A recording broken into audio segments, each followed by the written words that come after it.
Good afternoon, everyone. Good afternoon. I hope everyone is doing well, right? Yes? So for those of you who've heard me speak, I know this is pretty cliche, but I was raised, with a virtual-like grandmother. So I'm going to ask you good afternoon again. It kind of gives me energy as well. It's my closeted Southern Baptist in me, preacher and a stand-up comedian. So good afternoon, everyone. All right, exactly. There we go. There we go. So I am so happy and delighted to have you all here. But I have a little bit of a confession. I want to say that, to be quite honest, when we were planning this, I had second thoughts about having the event. And I'll say why.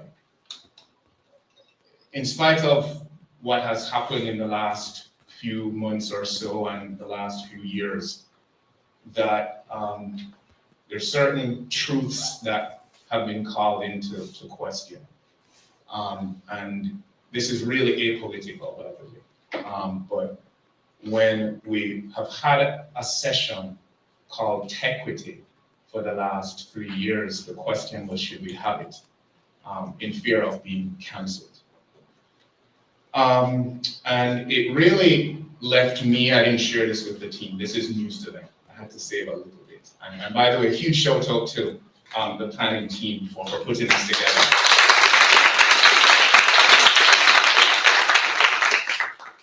But I kept it to myself. I was very saddened. Saddened by the fact that I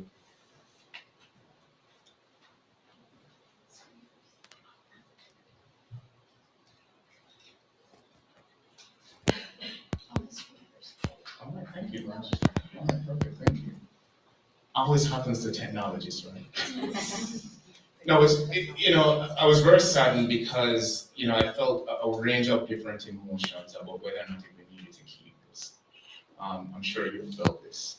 Some of you have come to me most recently and asked whether or not it was a safe space, because there are feelings of nervousness and anxiety and fear and unease, because the topic about health equity can be a little bit uneasy and uncomfortable for some.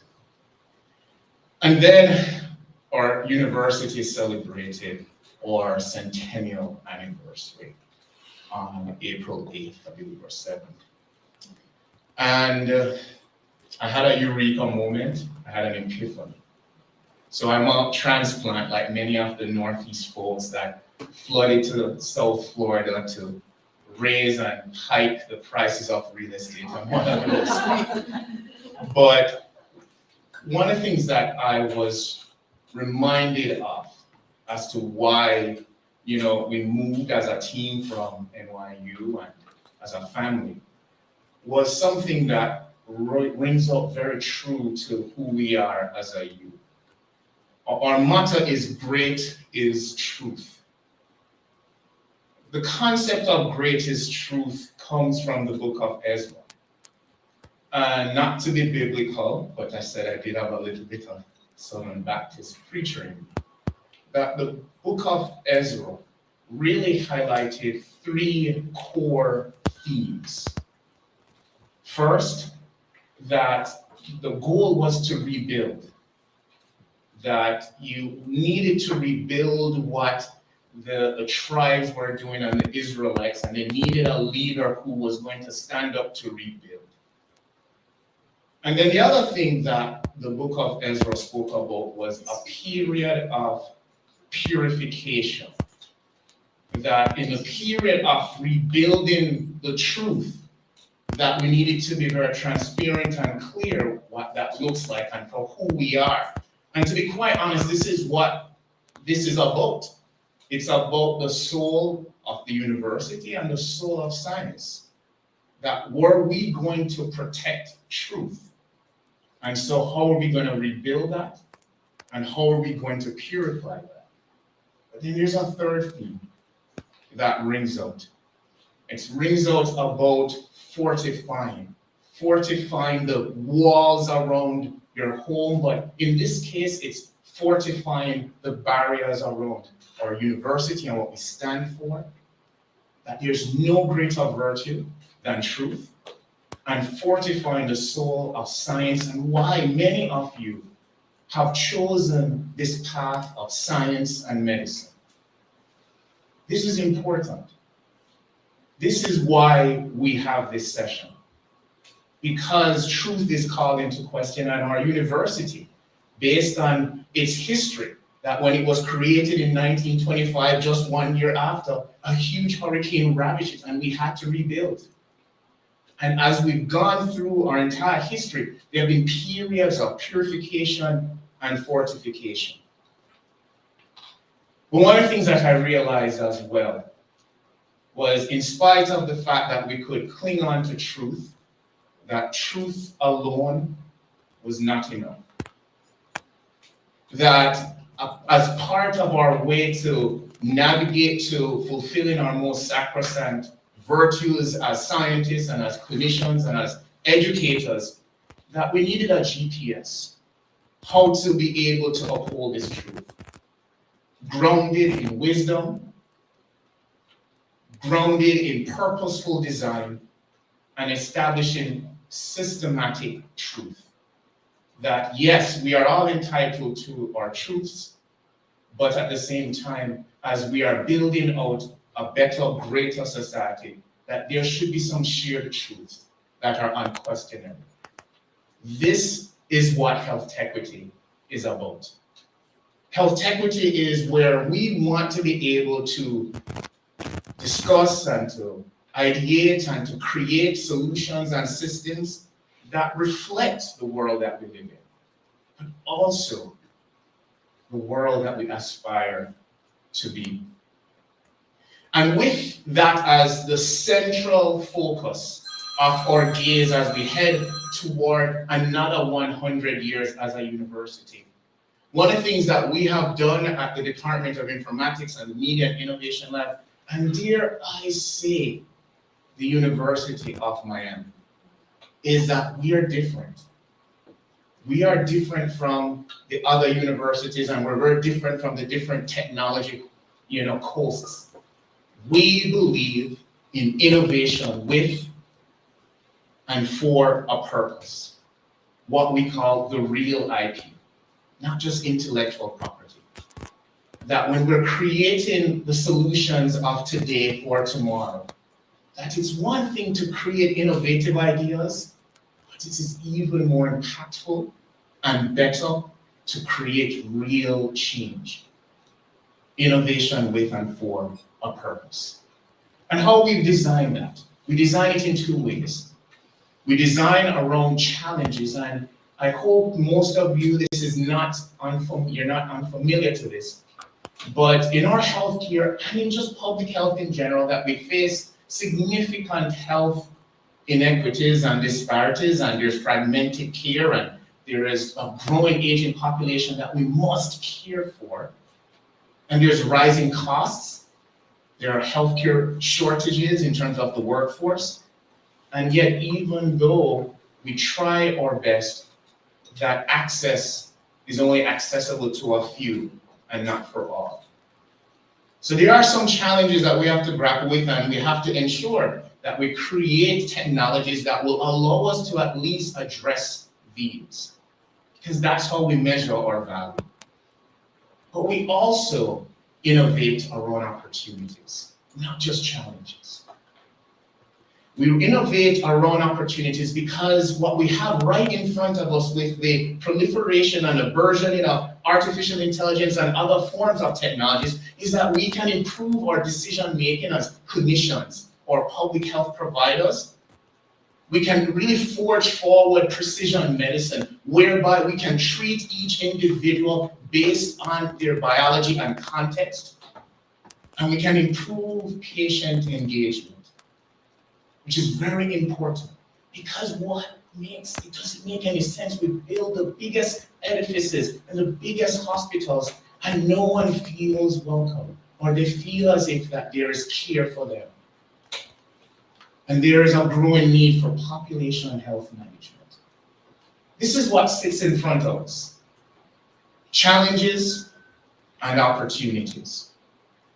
And for those of you who are not familiar with the U, let me do a little bit of humble brag as to why us. Why the University of Miami, and why no? Well, I can say the University of Miami is a private institution that houses almost 20,000 students across our 3 campuses. We have extremely high levels of extramural funding, and we have some of the best scientific and clinical institutes. And we are actually situated in one of the most booming and cosmopolitan cities in the globe, in that of Miami, which I believe serves as the epicenter of the global north and the global south. There's a lot happening. There's tremendous energy here. But in addition to this, we recognize that we are new kids on the block.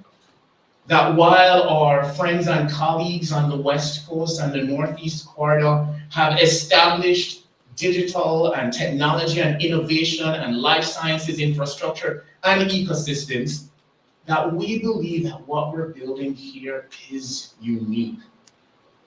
Because what we are building is something that can be easily exported to the global south, which represents 80% of the world's population.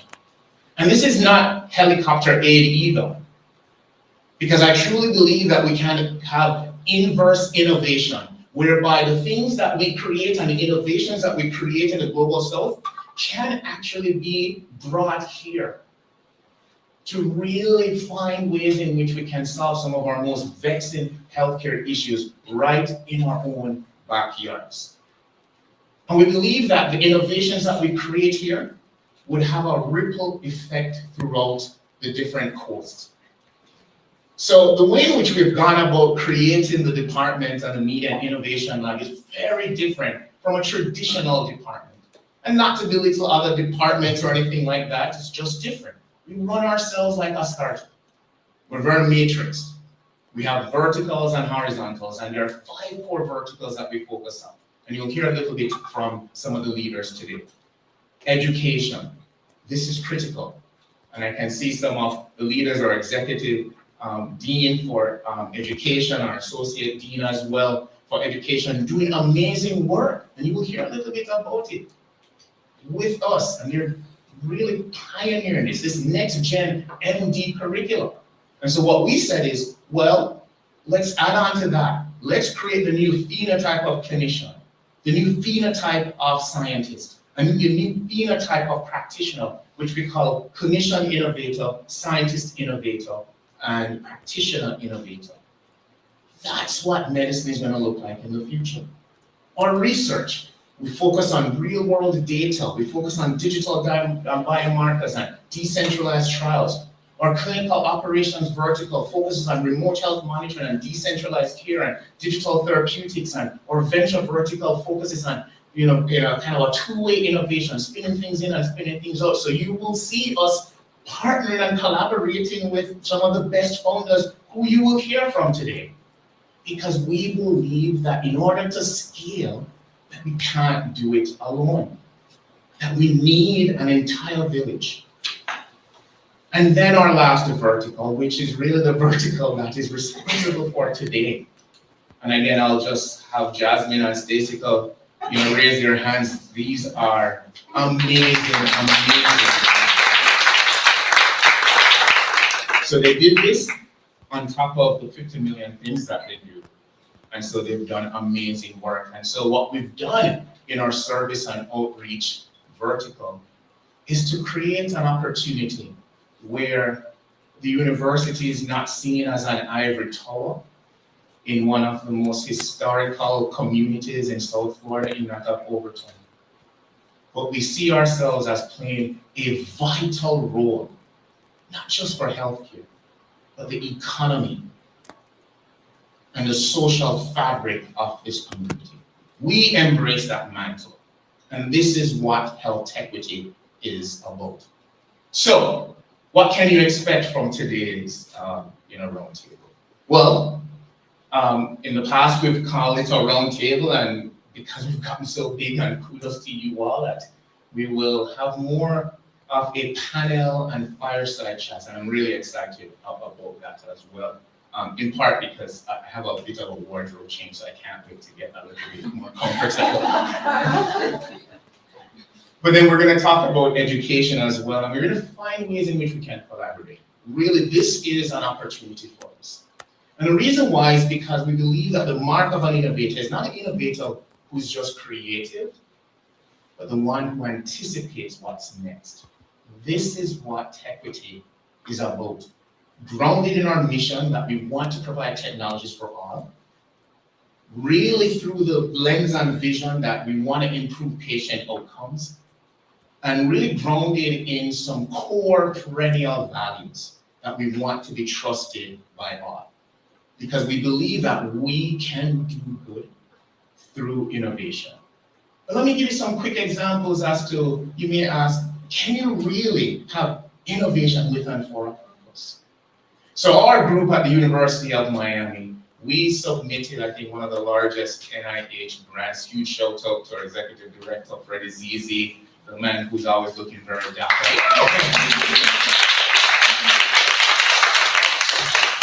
We put together an alliance of over 200 partners, and some of our partners here, like Amazon and the like, where we want to solve aging globally for all.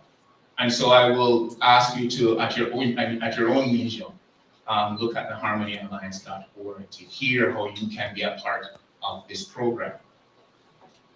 Let me show another example of innovation with and for a purpose. Last year, our department, along with our friends throughout the university, led a digital and innovation transformation retreat program for an entire year called Project Inspire.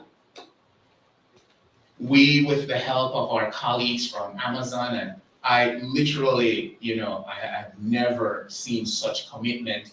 We had about 5 retreats, and we had 14 Amazonians flying to South Florida of each of those 5, and then we had a very large research day for the entire South Florida, and we had over 300 participants. Because of the fact that there is such thirst for innovation and building a community around innovation with and for a purpose. But that's not just our only KPIs, folks.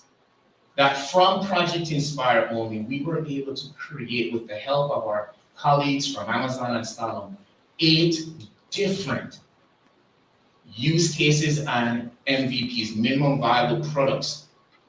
8 in just 1 year. And some of these have already gone out and gotten funded, and they've been used in clinical settings. They're spinning them out into companies. Just in 1 year, we've developed 8. Can you imagine what we could do even more? Let me show you another example of innovation with and for a purpose. Last fall, we were very humbled and honored to receive the highest award from T-Mobile, which is the Malcolm Gladwell Tipping Point Award for the Media and Innovation Lab box, the mailbox, a remote health monitoring solution with 7 different IoT devices that we've distributed across 1,500 participants in urban and rural settings. This is what we could do with innovation with and for a purpose.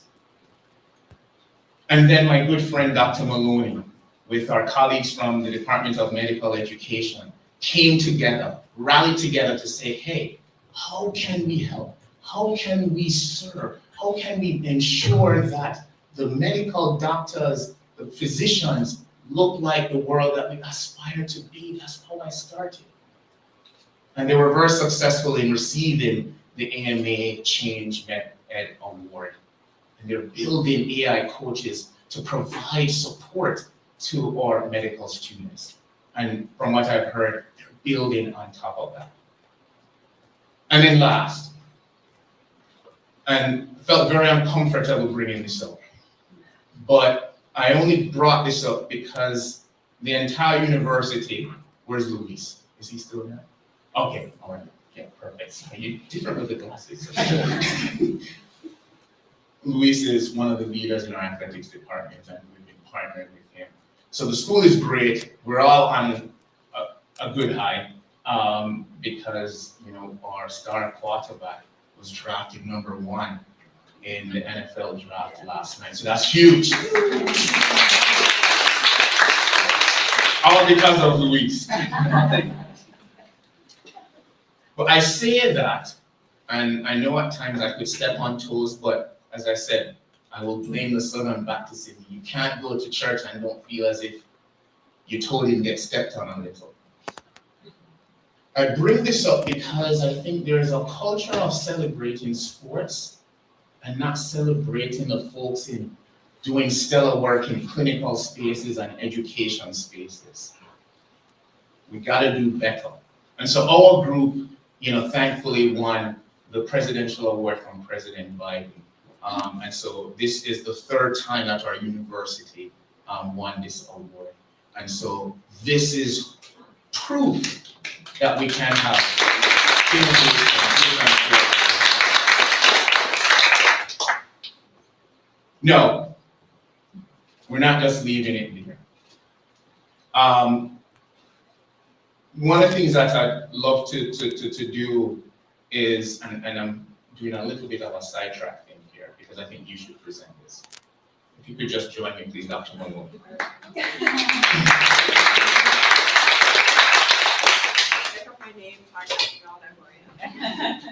So we, Dr. Maloney, we recruited Dr. Maloney from University of Kentucky about over a year ago.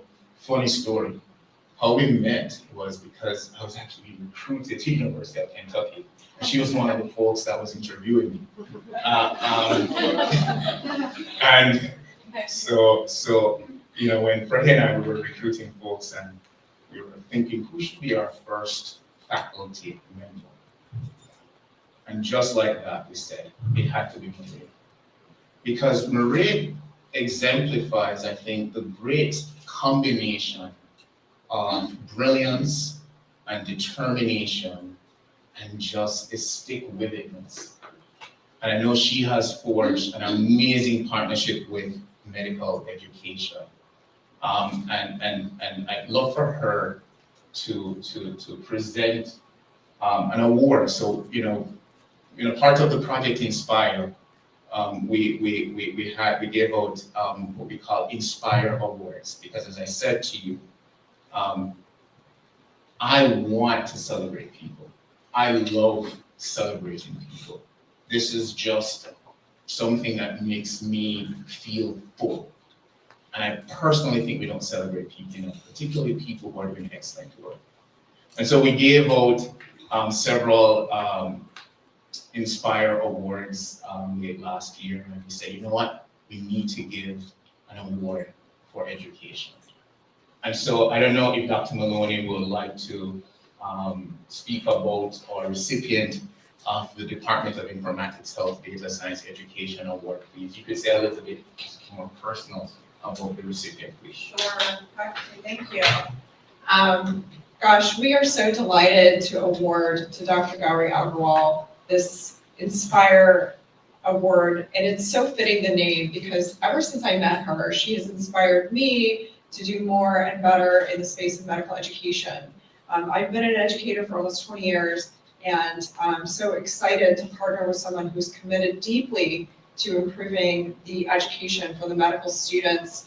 And I have to tell you, whenever Gauri sees a grant opportunity that she's like, we can do this, she is in there, she's leading the way, she's a force, she's a pleasure to work with, and she has the best in mind for all of the med students here. I'm also happy to see Dean Chandran is with us to recognize this incredible member of the team. So thank you so much, Dr. Agarwal, for all that you do for medical students.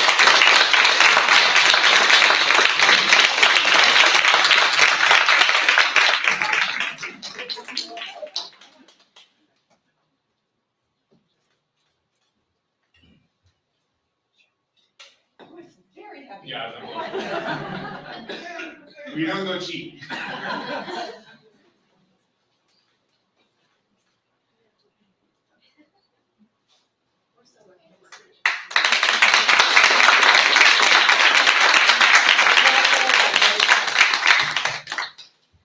All right, so thank you so much for that incredible introduction, Dr. Seixas. I will keep this brief. It is my job to moderate the panel on FemTech, which is a huge honor, and we have some absolutely incredible panelists. A word on FemTech. So FemTech, broadly speaking, is the use of technology to support women's health and wellness, and it's never been more needed. We know that women make about 85% of the healthcare decisions for their families. We know that women have unique health needs. They are not just small men. And yet we didn't even do research on women's bodies in a significant fashion until the 1990s. We know that about 4% currently of research dollars go towards women-specific health research, which is appalling in my opinion. But we're here to change that. And here in the Department of Informatics and Health Data Science, as well as the Media and Innovation Lab, we are committed to creating a premier academic hub where we bring together innovators, scholars, and healthcare providers, all in service of bolstering the FemTech space. Before we get into the panel, I want to introduce our good friend, Elizabeth Garasino. She is a Fulbright scholar, a nonprofit founder, and a cancer research advocate. She specializes in marketing and communication, and she is helping us build our FemTech platform, and she'll show us what we've, show the room what we've been up to. Come on up.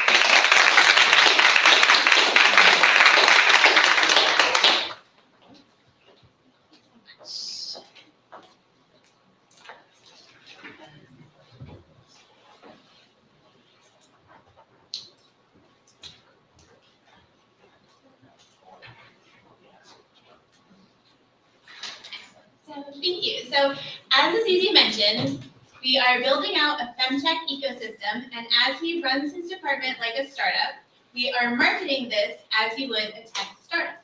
So for those of you that come to us from the tech world, you may be familiar with a website called Techurls. So if you want to know the venture funding, what's going on in product innovation, you don't go to 50 or 100 websites, you go to Techurls and you get the latest news. So what our team has done is we have also created a similar digital initiative for the FemTech world. So you just go to FemTech URLs, and now it lists all of the global healthcare websites around the world, and you bookmark it, and instead of checking 20 websites each day to see the funding news, to see the latest innovations, you just go here and you get all of the news. This is phase 1 of our project. So right now, you can go here, read about all of the latest news. You can sign up at the bottom, and we will send you a weekly curated digest of all the FemTech innovations and news as well. Phase 2, we shall have all of the product innovations. So additionally, in the top left nav, you'll be able to scroll and see all of the product innovations, such as the leaders here and their respective companies. So each site is refreshed every 30 minutes. So we grabbed all of the APIs and webhooks, and each site has 50 articles a day that you can peruse. So if you're interested in getting into FemTech, you will be top of your game by bookmarking this site. The next initiative that we have done is on the university homepage. We have our FemTech program landing page. So this says all of our pillars, so you can truly see the need for a FemTech ecosystem, why we're building what we're building, and you can also sign up here, put in a little bit of your information, and get involved. Whether you're in the tech world, a researcher, or a student, we would love to have you. Then lastly, on this page, we are also in the process of interviewing all of the FemTech innovators around the world. So we've been meeting with FemTech leaders in Singapore and Canada, the different coalitions that have, say, 85 countries and their FemTech programs, and all of the different products, and we are interviewing them so that if you're a university student and you want to know how to get involved in FemTech, you can look to these leaders, you'll have your contact information there, and you can start a dialogue. So we hope you bookmark this page as well. Lastly, we are going to play a video for you from one of our team members who is a clinician who has turned her leadership in clinician and being a physical therapist and her long career here to advising FemTech companies and different research organizations and universities, just truly showing that anyone can get involved with our movement, whether you're in tech, you're in business, you're in academia, or you're a student, we would love to have you. We are building an ecosystem here in Miami, so it's going to take a large group. So please join us and bookmark these pages.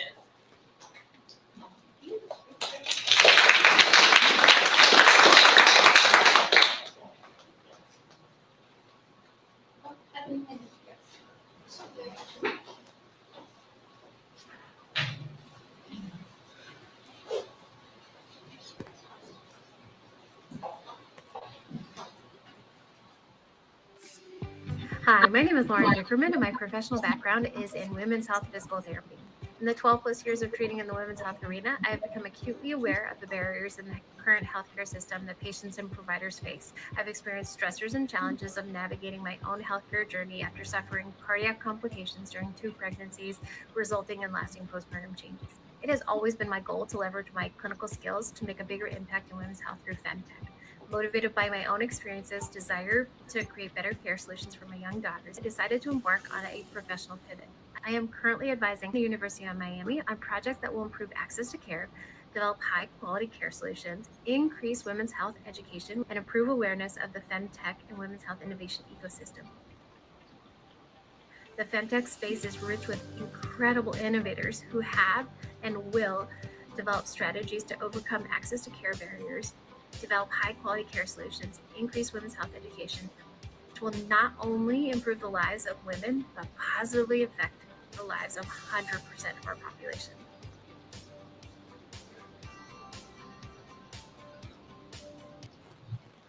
Okay.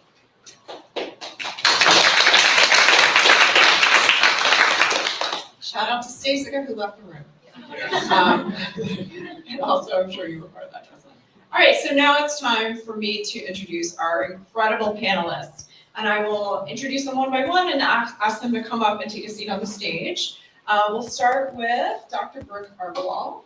She is an assistant professor of medical sciences at Columbia University, and she uses a data-driven perspective to connect health behaviors and women's cardiovascular care.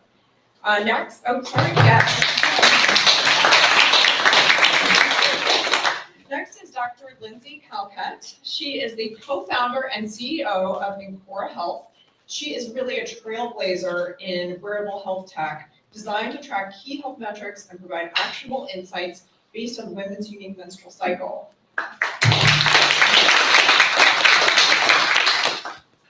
Ms. Leo George is the CEO and the founder of Wolomi. She's also a registered nurse, and her platform is a maternal health platform that centers on using community to support women through pregnancy, postpartum, and motherhood. Last but not least, our friend Ms. Kirsten Recker is the co-founder and CEO of Pella Health. Pella Health is an online platform that provides women with evidence-based education and tools for women's pelvic health and well-being. Thank you so much. Okay, so I'm going to join you over here, and I'm going to use my failed, my 6 months as a theater major to try and project.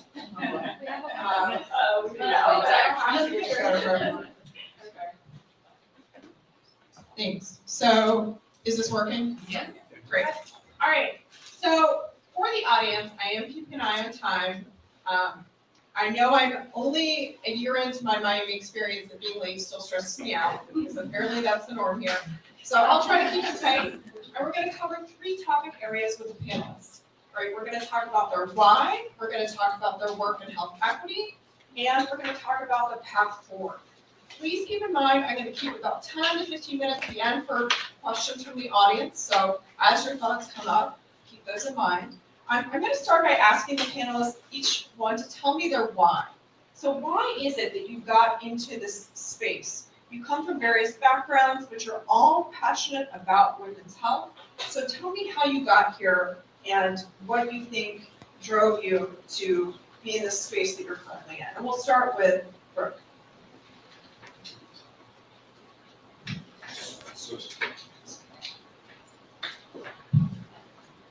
Is that better? Okay. Hi. So I have been a cardiovascular researcher at Columbia for the past 15 years, and focused mostly on lifestyle, so diet, physical activity. And then I had my first son, and he was a terrible, terrible sleeping baby. And so late at night, I was Googling and I was searching PubMed because I'm like, someone has to have figured out by now how to get a baby to sleep. I was so exhausted, and no one had figured it out, but I did come across an article about the predictors of poor sleep among babies, and they were being a male baby versus female, being a larger than average baby, and then being exclusively breastfed versus bottle fed. So my son was the trifecta. So I felt very validated, but also sad. And so I started thinking though, like, I'm getting up 8 times per night. How does a lack of sleep when a woman is in the postpartum period affect her heart and then her brain health long term?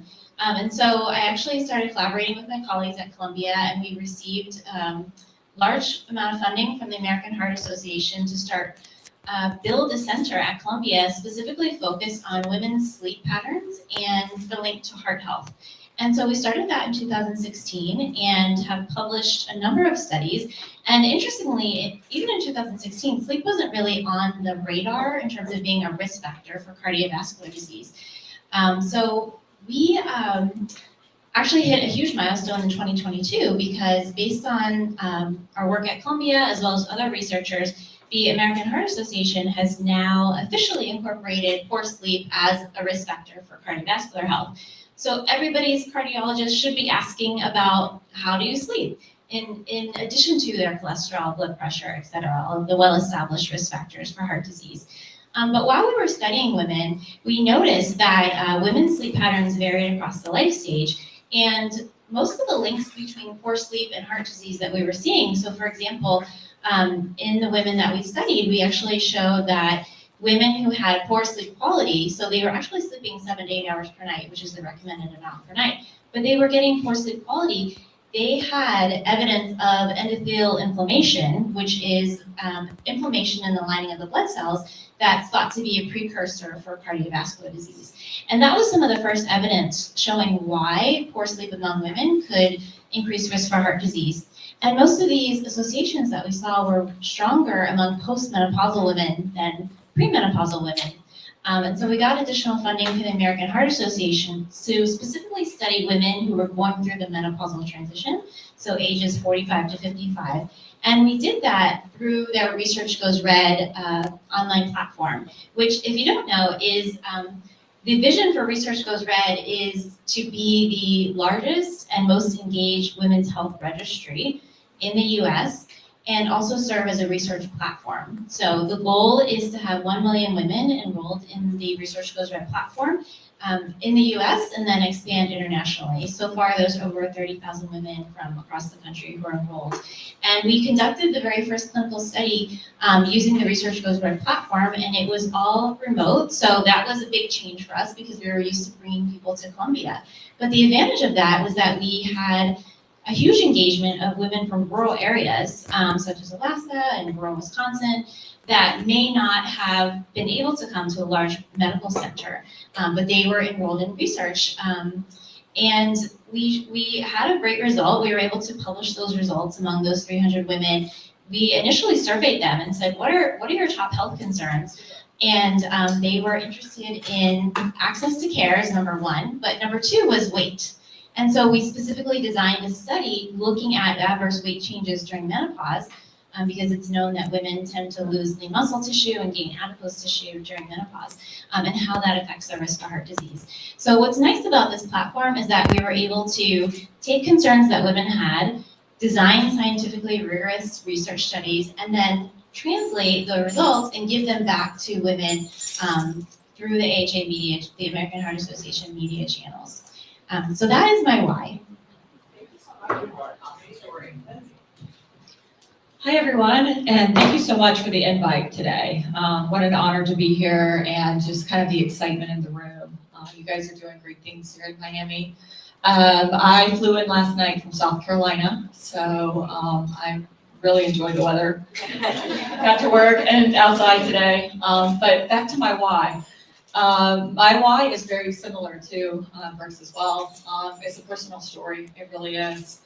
My career, my whole career, almost 20 years, has been spent bringing new medical devices into the market. Started at Johnson & Johnson, big company, and that was very intentional because both of my parents were entrepreneurs. So I said, I will never have that life.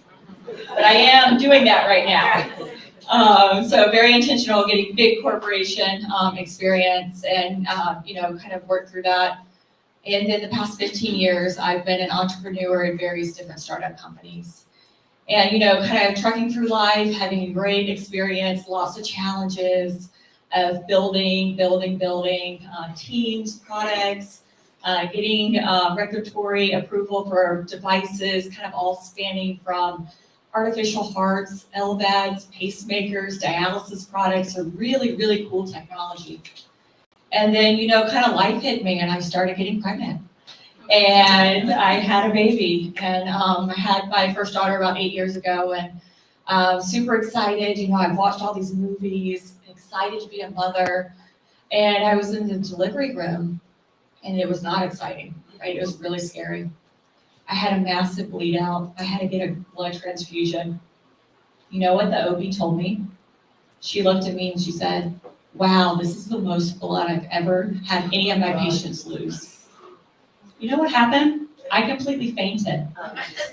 I freaked out. My husband freaked out. I couldn't do skin to skin with my daughter. My husband had to do skin to skin with her.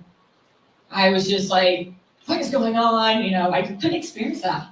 So I was like, you know what? That was a great experience. Let me do it again. Round 2.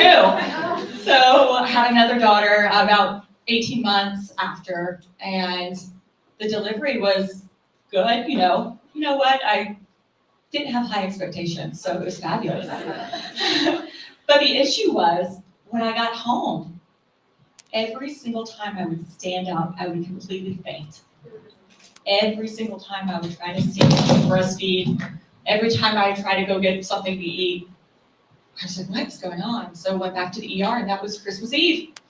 I had my daughter a couple of days before Christmas. So I was in the ER, and they're like, we don't know what's going on. Blood pressure looks good. Maybe you're stressed. Maybe you're dehydrated. There were not answers that satisfied me.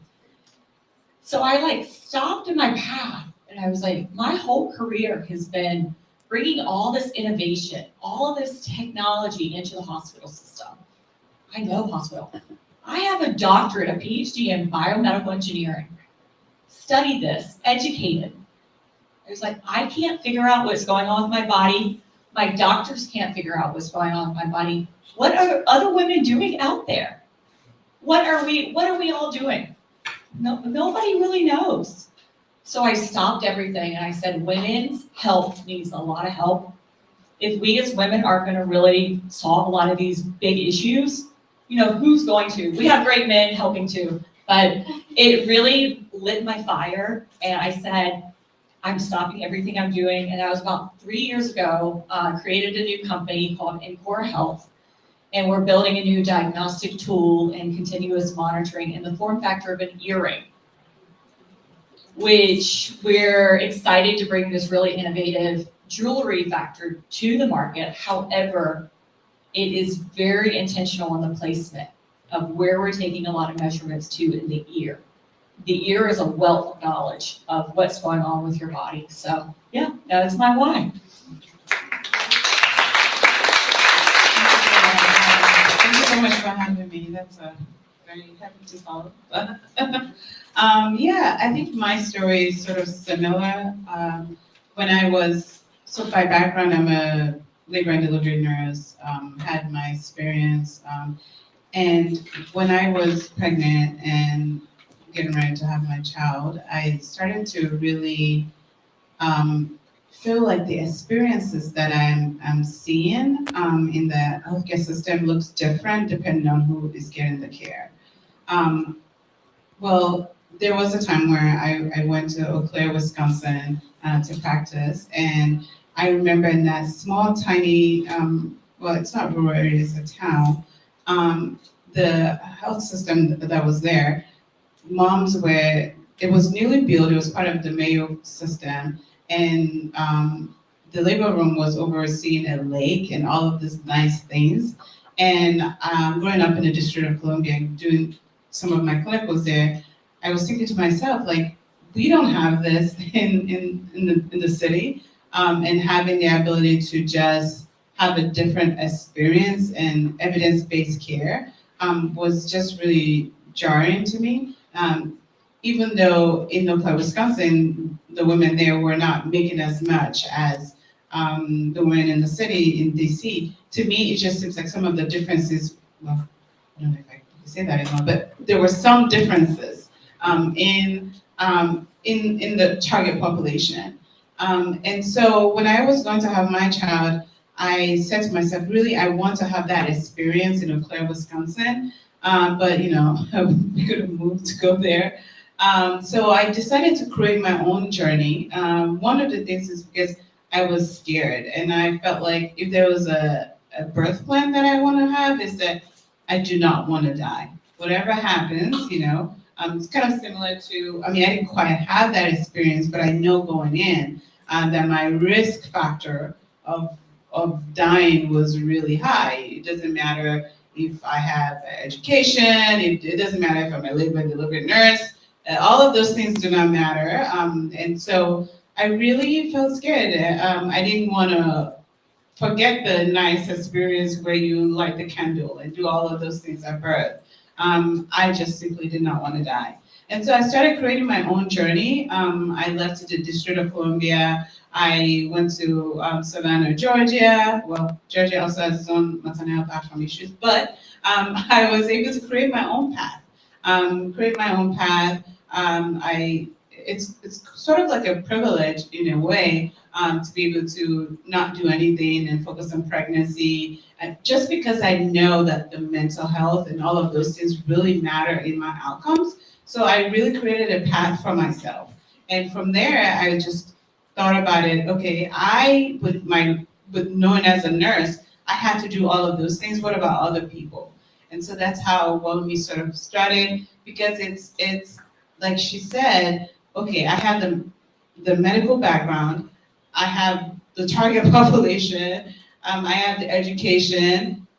Who's going to save us? You know, like you can't leave it to somebody else. And so that's kind of how WellMe started to support moms so that they are able to own their own pregnancy journey and motherhood journey, and they don't have to really try to figure it out on their own.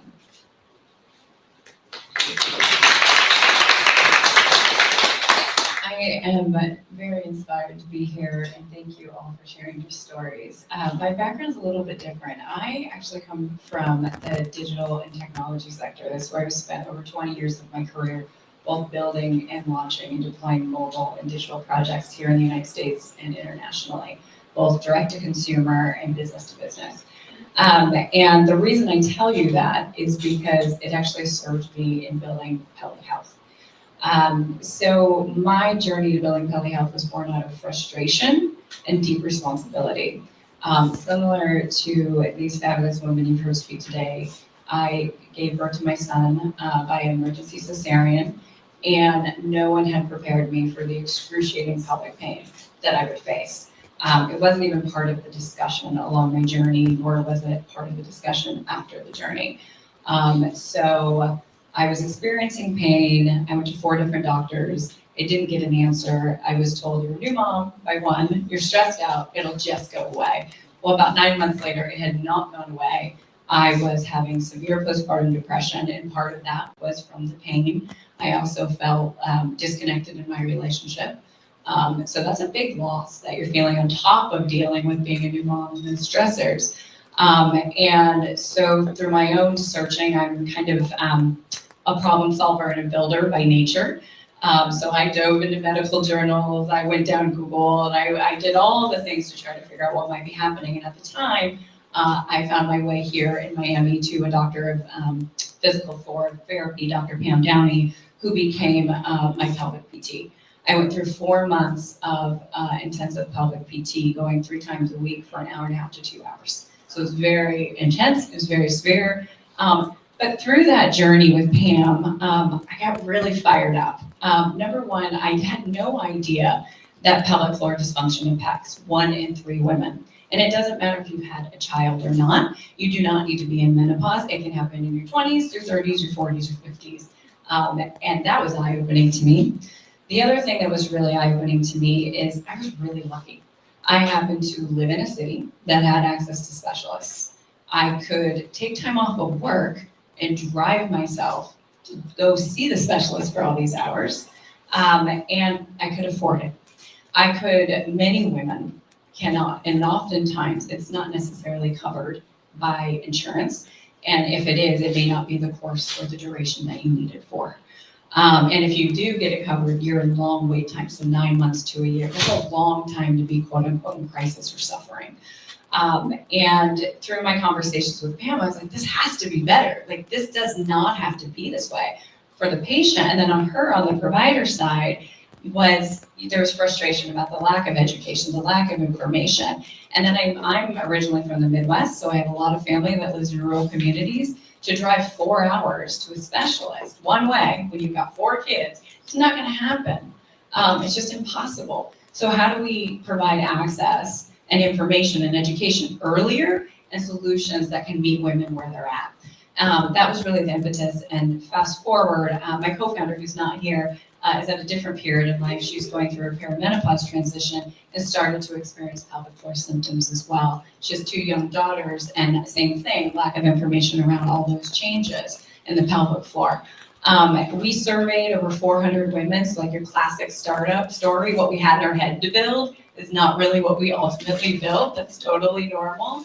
But it's important to get out there, and we talked to 400 women, we did surveys, we did one-on-one interviews, but we also talked to over 50 practitioners across different specialties, OB-GYNs, Urogyns, pelvic PTs, mental health therapists that are working with women that are suffering from chronic pain. And that really informed our education and action-led platform, which we have built today. So that's my why.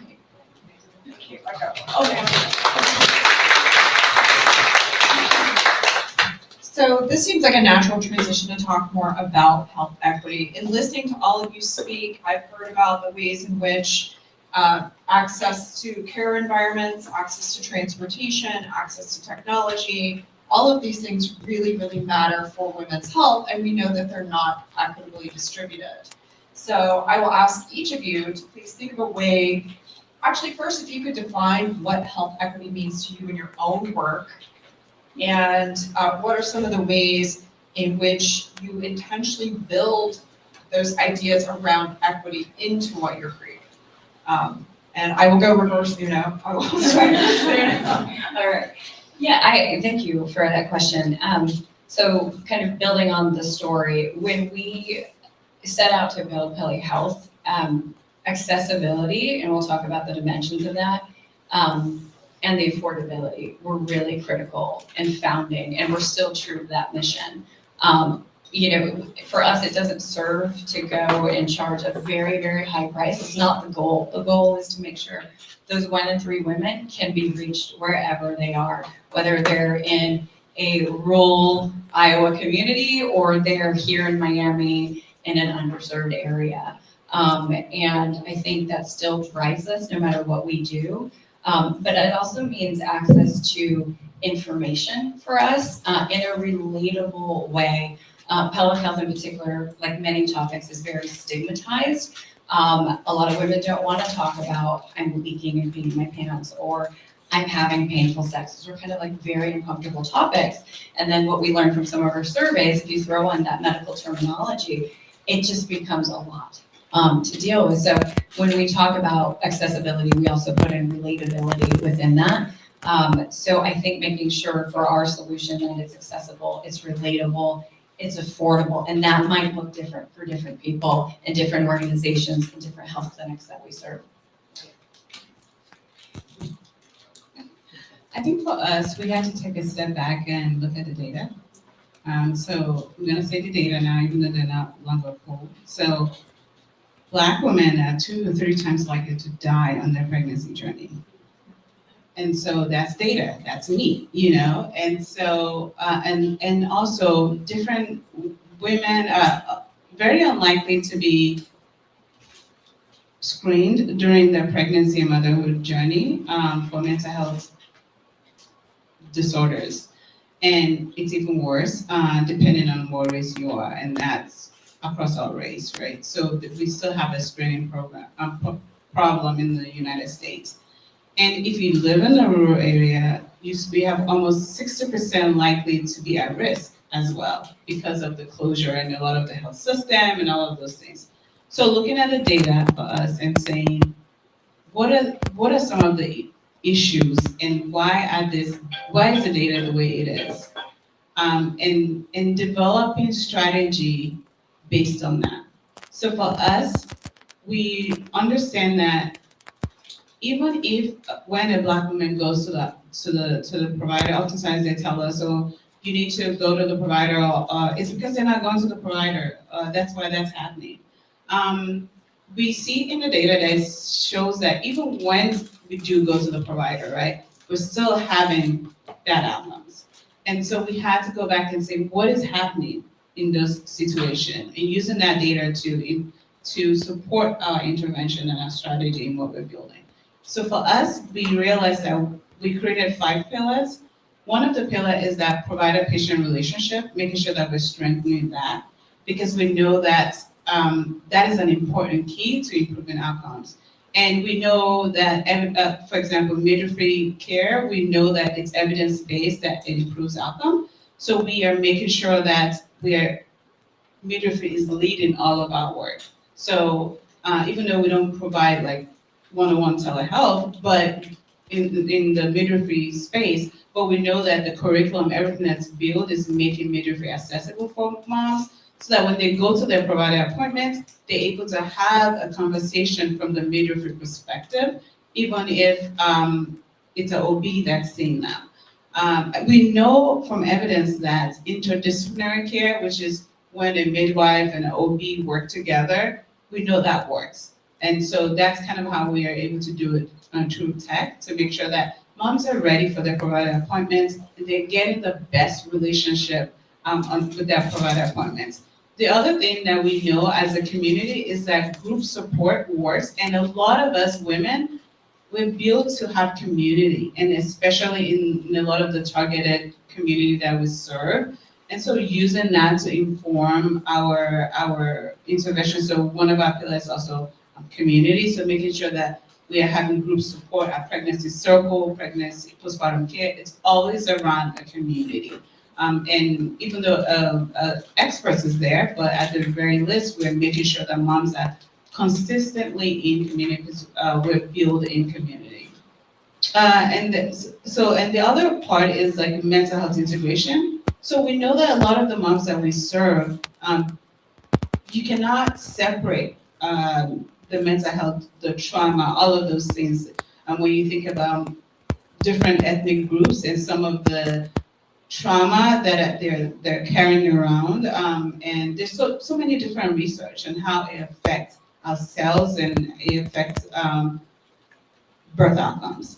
And so making sure that we're creating space in whatever we do to make sure that mental health is integrated and it's not separate from physiological health. So we have a group called Every Mama Needs a Friend that's led by our therapists. So things like that, that's kind of how we look through the data and see where are the gaps and what is the gap that is not informing the care that's currently available. And we're providing strategy and implementing that. The last pillar that I will talk about is we have something called Mama Companion. So we consider ourselves a motherhood companion. So we have something called Mama Companion where we train community health workers. We train perinatal community health workers to be able to support moms and create goals for the moms along the journey. So we know that there's evidence-based and peer support. We know community health worker work. We know that there's evidence in that it helps. And we know that moms feel isolated. And oftentimes when you screen a lot of the target population that we work with, they feel unheard. They feel not listened to. So, and the providers probably can't. They have 15 minutes appointment, 20 minutes appointment, bye-bye, that they do not want to have all of those conversations. So we've created the Mama Companion to be able to, we match moms with Mama Companion who are similar in the same location, and create goals with them so that they feel valued and they feel validated on that journey. So that's kind of how we're incorporating equity. Can I just say ditto? Yeah. Agree with both of those. Those are fabulous answers for sure. And at Cora, we're doing all of that as well. But one that we really pride ourselves on as well is just the personalized understanding of the individual. And what does that really mean for women's health? What does that mean for FemTech? It means that women and men are completely different. Also, what that means is women are not only baby makers. We've all talked about pregnancy up here. We do love to have babies. However, we are way more than that, right? We are not only baby makers. So at Encora, we're really empowering women to understand their bodies and to have the appropriate conversations with their healthcare providers and provide them with data and information and insights that they can do that and feel empowered. And how do we really do that is through, diagnostic in our device. And why we're so innovative is that all of the other, remote patient monitors, all the other wearables, the devices that are continuous monitors, you know what? They're all based off of a man's hormone cycle. They're all built for men, all of them. So we are bringing the first one to the market that truly is based off of a woman's hormone cycle and helps her throughout every phase of her life even. Reproduction, pregnancy, postpartum, perimenopause, menopause. Health equity needs to help the person of where they are. If they're a woman, the technology needs to help them and understand their body as a woman. If they're, going through puberty, needs to understand what that means. If they're going through postpartum challenges, need to understand what that means. Menopause, perimenopause, same thing. So we are really focused on personalizing and educating and empowering women to understand what's going on with her own body. Yeah, thank you. It's definitely an important question. And in my world, so cardiovascular disease is a woman's greatest health threat. And interestingly, the majority of women across the United States don't even know that. So in national surveys, only 44% of women know that cardiovascular disease is their number one killer. And women have traditionally been underrepresented or even excluded completely from cardiovascular research trials. So even today, in cardiovascular and stroke research trials, only 38% of participants are women. So we are working to change that because most of what we know about cardiovascular disease treatments are based on studies of men and may not be ideal for women. And then in terms of sleep, which is what we focus on, across all age groups, women and men sleep roughly the same amount of hours per night. However, women are more likely to report feeling less rested. And we're trying to figure out why that is. And we know it could come down to a number of factors. One, women are more likely to be informal caregivers of both children and loved ones who are sick later in life. And that is, of course, related to poor sleep. Secondly, women are twice as likely as men to suffer from depression and anxiety, which is strongly related to insomnia. And then the last reason is that women have hormonal fluctuations throughout their lives, including pregnancy, postpartum, menopause, perimenopause, which are directly related to poor sleep. So that's why, we got a little bit of pushback when we created our Go Red for Women Center to focus specifically on studying women. But I think it was important to focus our research dollars there so that we could use that money to incorporate women-specific questionnaires and measures, such as reproductive history and other things that will be able to inform development of potential interventions that can help women in the future. Well, I would be remiss if we didn't talk more about technology at the Health Techquity event. You've all started to talk about technology and how it can improve health equity, but I want to focus in on that. And I'd like each of you to talk more about the role that you feel technology can play in improving women's health and health equity across the board. But also, I'd love to hear some of your thoughts on some of the potential negative consequences or things we should be cautious about in using technology to support health. So I'm gonna move one down. I'm gonna ask Leo, would you please start us off? And then we'll. Perhaps to think about that. So I think one way, I just want to address like the negative piece. For me, in the work that we're doing, I think that I want to address the negative in a different way. For me, it's what would happen if the population that data shows need the help the most is not involved in the data. We know AI is data driven. And so for me, that's like I guess if something keeps me up at night or keeps me going, to make sure that we are involved in those, our data is there, in those tools that's gonna efficiently help us. And so, and in another way then is, so it could be used for good or not, right? So it could be used to target you or not, especially in pregnancy, right? So that's kind of like the negative, but for me, I'm really hoping, once I saw the data and of how many, who's involved, what data is involved in AI and what data is not, and how we have a long way to go. When we want to bridge a gap using tech, we have to, some people are still crawling, some populations are still crawling, and some populations are running. And so I think that tech, and of course you talk about who is being funded in tech, and so it's a lot, yeah. I don't think I answered all of the questions. I think you brought up some incredible points. Thank you, really incredible.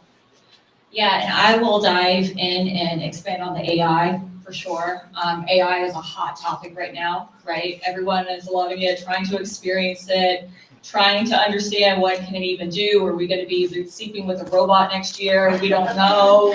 But AI, right? AI has the potential, but we have to be very, very, very careful. We just heard about women were just mandated recently to be in clinical trials. Yes, in 1993, it was mandated that women need to be a part of clinical trials. That was the first time ever. So when AI is taking information and data from all these studies, women are not in clinical trials. A portion of women are not there. The demographic of women are not there. And the biggest risk of AI right now is that all this data is not labeled properly. To go into, right, because AI, what it is they're taking lots of data, putting it in calculations and spitting off lots of summaries or insights or whatever you're looking for, right? So if you think about just the true technology of AI, taking all the data that we have, it's not representing women properly. It's not representing women accurately. So the spit off coming from AI is not going to be 100% accurate for women's health right now. So that is really the biggest challenge, the risk. If AI moves so quickly and we can't catch up properly to include the right demographic population, the questions even for research. There's so many different levels of challenges with AI right now that we really need to be concerned about. Yeah, great answer. So for us, technology has really helped us in terms of conducting research. And in our last study of 300 women across the country that was focused on weight gain during menopause, we were able to send women, ship them research grade tools like blood pressure machines, body fat scales, tape measures, teach them how to use it, and then collect measurements that way. And then we had a partnership with LabCorp facilities across the country. So gave them a sheet saying, you need this blood work, they would go, and then we would get their results into a secure portal and then be able to give the women their results within a week, which is not typically done for research studies. Typically, we would hold on to those results, but we felt it was important to be able to share those results with the women. And so technology has been a huge advantage. I would say the downside potentially is that, for one, our retention rate was slightly lower. So it was about 86% after 1 year. And I think that's because we had less of the face-to-face rapport that you would normally develop in a research study with the project coordinator, for example, who's taking your measurements. And then also we used a mobile app that had some glitches. And when you're filling out a lot of questionnaires, participants can get frustrated. So that was definitely an issue, which we've resolved now, but I think, comes with the territory. I think you all have made great points that I fully agree with on the AI risk standpoint, so I won't belabor that anymore because I think it's you hit it critically. I think in terms of technology, I'll talk about opportunity or maybe the upside. There's a couple of things that I think are happening that I'm really kind of fascinated with. One is, I don't know if you've heard the term spike tracking. It's really women are taking more liberty in tracking their own symptoms through digital applications, whether it's autoimmune, PCOS, endometriosis, pelvic health, cardiovascular health, really trying to, what I like to say, become the CEO of their own health to get answers. Like we didn't have answers to our own bodies. And I think that then with collaboration with a provider, right, to be able to get more of a picture and bring that in, there's active studies going on right now to look at is that shortening the symptom reporting to diagnostic. And there are companies out there that are trying to bridge those two things. Is it perfect?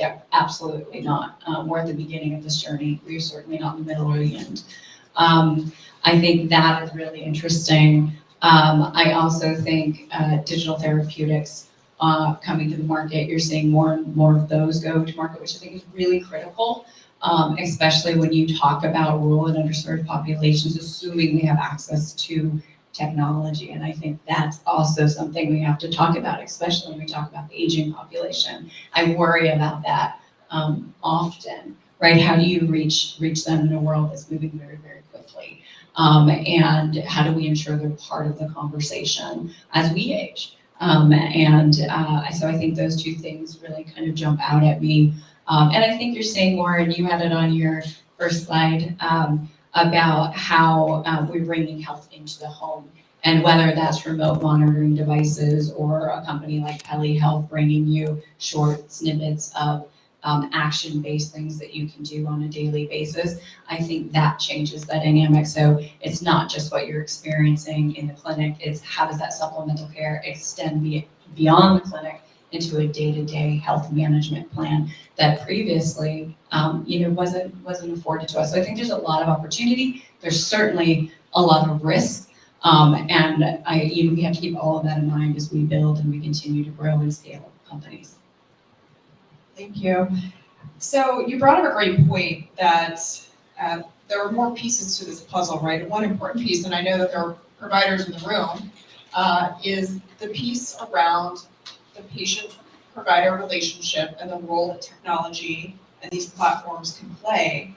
And I'm curious if each of you could speak to maybe a couple things. One is what you wish providers knew or would talk to their patients about regarding their health and potentially the use of technology.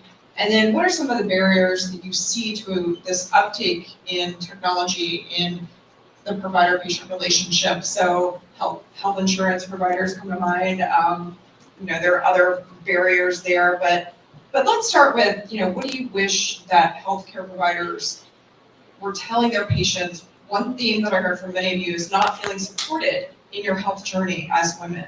And that is not to say that you didn't have incredible providers. I will say that I think what we teach our providers is very limited. I know it's one thing we're really working on here at the U to improve medical education. But given where we currently are at, how do you see those how would you ideally inform those conversations between women and their providers and incorporate the use of technology? And I will ask Lindsay to start. Sure, that's a wonderful question. Every medical program is different on, the education, the curriculum and all, but majority of them, right? Women's health is just, a segment, maybe one course. There's not really a real focus on that kind of holistic look of women's health. And the one thing that I would say that really needs to be focused on and educated on the providers, women, community, just talked about more is hormones and the menstrual cycle specifically is really a woman's fifth vital sign. It really is starting to get talked about that way in some medical, academic curriculums as well, as the menstrual cycle is the fifth vital sign because there's so much deep information into that. Predictions of cardiovascular health, predictions of autoimmune, all kinds of different things we can learn from it. And what is really talked about currently today and in the past has been, your menstrual cycle, you have ovulation and you can get pregnant and you're gonna have a period, so you need to bring products with you. There's so much more to really kind of dive in and understand your holistic health, your body, around really what's going on with your menstrual cycle. If you're, as a woman, kind of irregular, heavy bleeding, cramps, it's not normal. So that's your body really like yelling, saying, look into it. What's going on? Dive a little deeper. Ask those questions. And you're like, what questions do I even ask? Right? So education is huge. And we need to just educate young girls, women all the way through on just kind of the power of the menstrual cycle. Yeah, I think that's great. And I would say studying menopausal women has been really eye-opening because I hear their stories a lot about how they've experienced a gain in belly fat specifically during menopause.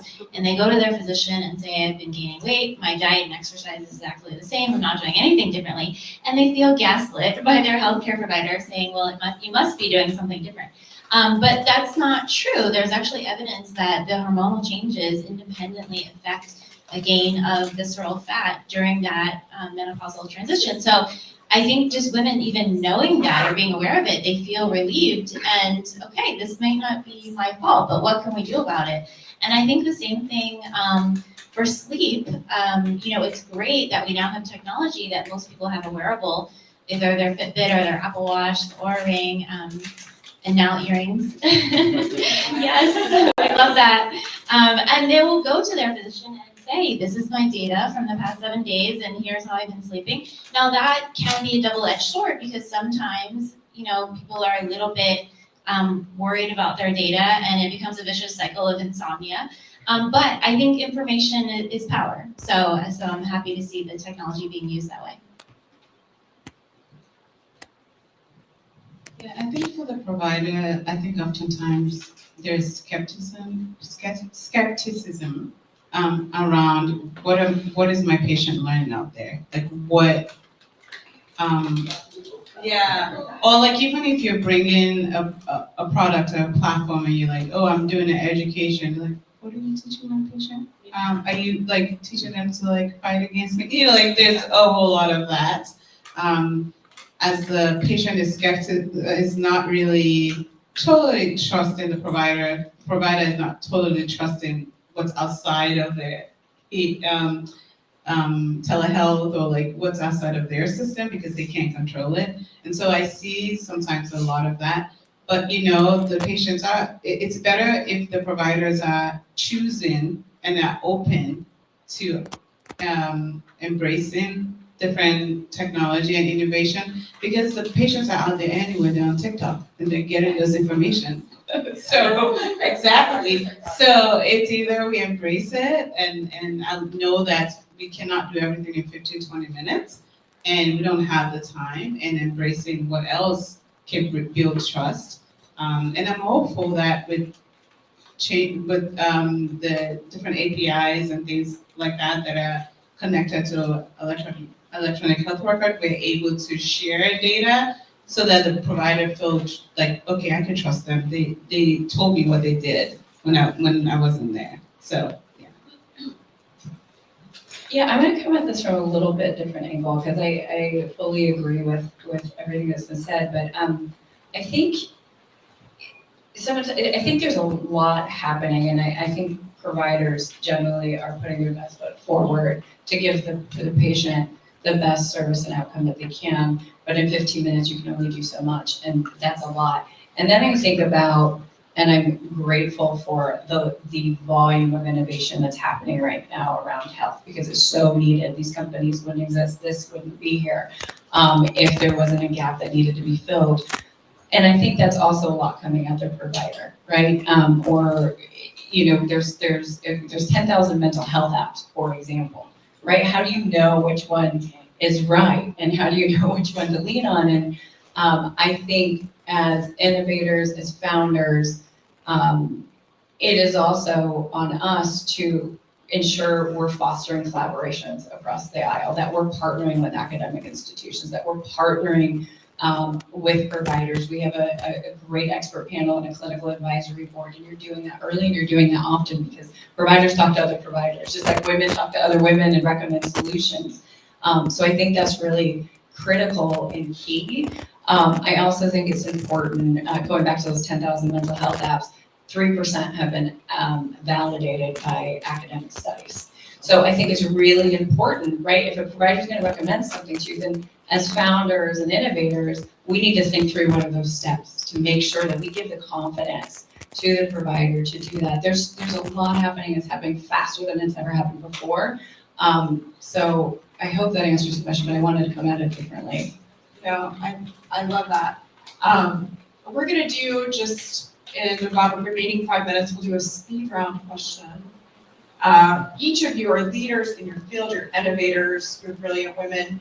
When you look ahead to the future, what are you most excited about or inspired by in relationship to femtech and women's health? I'll give you a second to think about it. And I will, while you're thinking about it, I will prompt folks in the audience. We're gonna take a few questions if folks have them. But, oh, you're ready? She's ready. She's on thing. She's I'm not ready. Sorry. Go for it, Lindsay. I think I'm most excited really about just we're starting to talk about the hard problems or the hard topics of, right, leaky bladders, women dying at birth and the birth mortality and all of that, right? We're not little men and everything is like shrink it and pink it on a technology. We need real products. Cardiovascular health, #1 killer in women, right? We need to talk loud, and we just need to ask questions. And I'm excited about really just people opening up and talking and getting the word out there. For me, I'm excited about all the women that are doing this work, and I think we're having a conversation like you're not alone. And so I think in community we can really get there and really face all the challenges, and I'm excited about that. I think to the point of we're talking about it, we're not just talking about it, people are doing stuff about it. Like there are all these companies, all this research is happening and then some. Femtech is projected to be $1 trillion industry. This is not a small market. And there are companies that are stepping up to serve massive gaps, not just in menstruation or menopause, but all the stuff in between, autoimmune disease. There's companies looking at vaginal microbiome. There's companies testing menstrual blood as a diagnostic indicator. So people, research, scientists, people like me that have been frustrated on their own journey and think it can be better, know it can be better. People are coming together to really lean in to areas that haven't been looked at before and solutions previously didn't exist. And I think I get really excited when something is becoming, and we're in that becoming moment, and sometimes it feels frustrating that we're not where we want to be, but there's beauty in becoming, because that's where all this innovation, and we get to question, and we get to create, and we get to improve outcomes. So I'm excited about that. Yeah, I agree with all of you, and I would say I'm super excited about the collaborations between the tech industry and academia, which completely has revolutionized the way we do research. Yeah, it's really exciting. I think more to come in that area. area. We're collaborating with a company called Nanit right now to start a startup that does a baby monitor. And they came to us and said, do you want to survey our moms about their sleep? And we said, sure. And also, how can we get insurance to cover this baby monitor for, companies like Google, showing that when the baby sleeps better, the mom sleeps better, and therefore you have a well-rested employee. So I love that, and I'm totally supportive of these collaborations. I just want to say women are so collaborative. Yes, I agree. So I am incredibly inspired by all of these women. I want to see if there are questions in the room. These fabulous innovators and educators can answer. I will bring you the mic.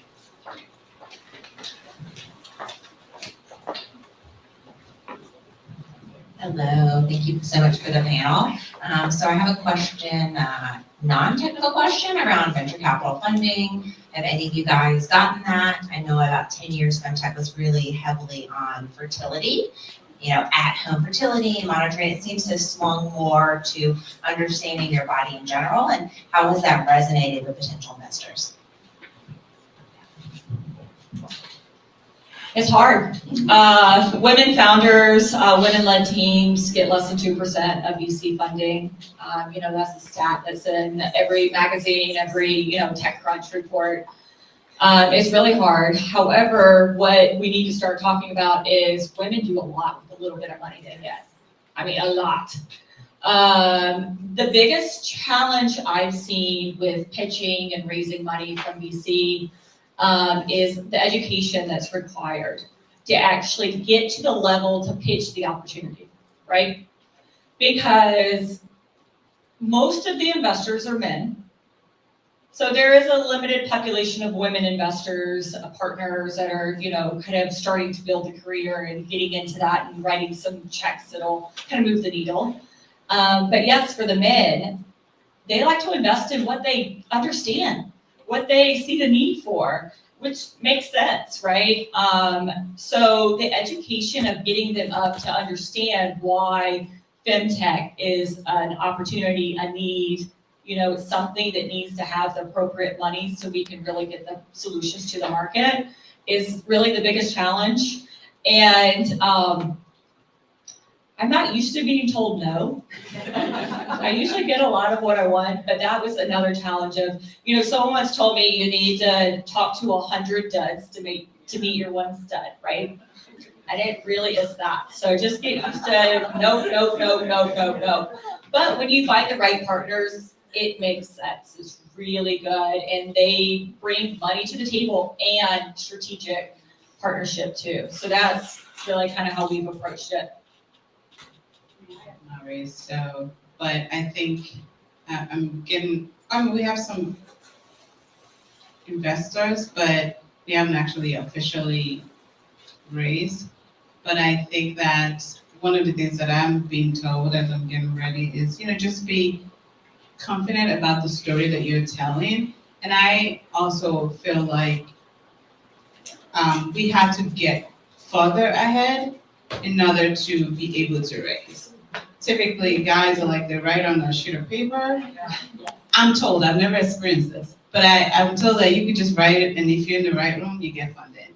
And so for us, it's a lot of, you're too early. And then you have to get to a point where it's undeniable that you have traction in order to raise. So, that's one of the things I've learned, but.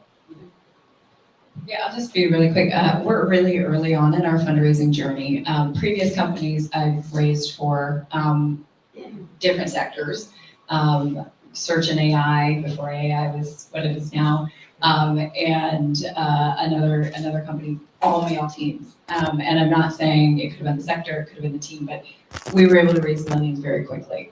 I agree that there's the education part. I've had phone calls where I've literally gotten the question I was sharing with Nicole earlier that, isn't women's health niche? And I'm like, goodbye. This is clearly not the right investor for the company. You have to know that, right? And you just have to work your way finding to the right people who yeah, you can educate, but you're not gonna change someone's mind that thinks women's health is niche, and I frankly don't have the time to change someone's mind, and you gotta keep going and making sure that, yeah, I do think the bar's higher to prove traction, to prove your case, to lay out your case study, to show the data. But you know what? It's part of the journey, and you just have to have a lot of resilience and determination. Incredible question. Do I think we have time for just one more? Does anyone else have a question? Yes, I will come to you. Thank you. Thanks. Maybe first as a man, just to say some of us do get it. I think it's very important. I like what you're doing. There's allies. I've been in healthcare for a bit on the tech side, and it's really tough. Healthcare is not, it's a grind. So my question was, and if it's too early, it's too early, is maybe a little bit about the business model. Is the pitch to value-based care, to health plans? Is it remote monitoring? Is it fee for service? And if it's more educational, how do you expect to pay the bills? Is it, you want to me or to everyone? I mean, in the research may be also funded somehow, so we can do, but I understand it better. Yeah, sure. Yeah, so women's health definitely is challenging with the business model because a lot of women products services are not funded by insurance currently, right? So you have to go through these steps to even get the insurance reimbursement, and that requires years and years and years. So that kind of B2B model that a lot of like healthcare companies, health tech companies really start out strong with, it is a slower pace for women's health specifically because we're lobbying and we're doing clinical studies and we're trying to get that reimbursement. So a lot of women's health companies actually launch direct to consumer, get kind of some proof, a little bit of traction in that way, and then go into the healthcare system after that. And that is a lot of the challenges of raising money, raising capital, right? Because that direct to consumer market is very challenging, it's very costly with the marketing and all of that. And it's not as predictable too. So at least at Encora, that's what we're doing. Our device has been built as a medical device with ISO standards. We're doing clinical research, all of that. But to supplement and to get revenue into our company earlier, we are launching direct to consumer in the wearable market. However, the end goal is to get FDA approval and a diagnostic tool for remote patient monitoring. So we have a couple of different like pillars of, business models with that, and then also with data as well. Can you sleep with the hearing? They were designed intentionally to sleep in. Most areas are not. Yeah, that's true. Yeah, amazing. I'll just say from the research perspective, I mean, women's health funding we know is notoriously low.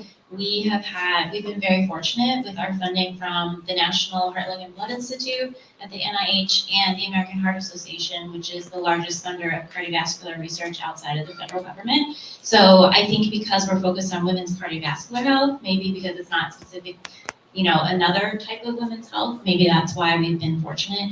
There are 27 different institutes at the NIH. There's no Women's Health Institute. Maybe there will be one day.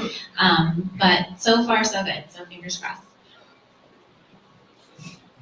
I think for us, we're B2B. So we went B2B in very early on because we couldn't figure out how to have the mom pay us directly in a way that's sustainable. And it takes a lot of capital to figure that out. And so we went to B2B. The easiest entry that we found was working with nonprofits. So a lot of nonprofits do not have the technology so they will go out, they get the grants, but they don't always have the technology to fulfill the order. And so we've been able to partner with like March of Dimes, Volunteers of America, like you name it. So that's kind of like what easy, well, not easy, nothing is easy, but that's one way that we've done it. But it doesn't give you a lot of money, but it gives you like enough to prove your product, right? And to get that traction. And then, like she was saying, the second tier is the health plans and the health system, which take years. So I mean, so the sales cycle is like almost 2 years, if you're lucky sometimes. So that's kind of how we've done it. We've used the nonprofit to kind of help us to get to hold us over so that we can have the data to show to the health plans and the health system that, hey, we have good outcomes and also be able to wait on. So we're B2B. I'm just gonna say we're on a similar track, and I think Lindsay summed it up pretty well. That's a similar model for a lot of femtech companies. Our similar goal is to get into health plans. We're working with the Media and Innovation Lab to run an outcome study, which is kind of a stepping stone to get to those health plans, which has to get done. And in the meantime, right, you need to generate some revenue and some traction. So that D2D model is what we're doing as well. But that's not the end goal. Thank you. So I want to say a huge thank you to all our panelists, and we have this one.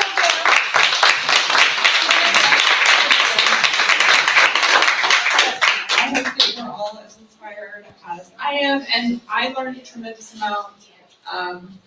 So, excuse me. Frida did an incredible job of getting glittery bags. I don't even know where you found that. Amazing. And we just want to give one more round of applause to our panelists, and then we'll take a 10-minute break.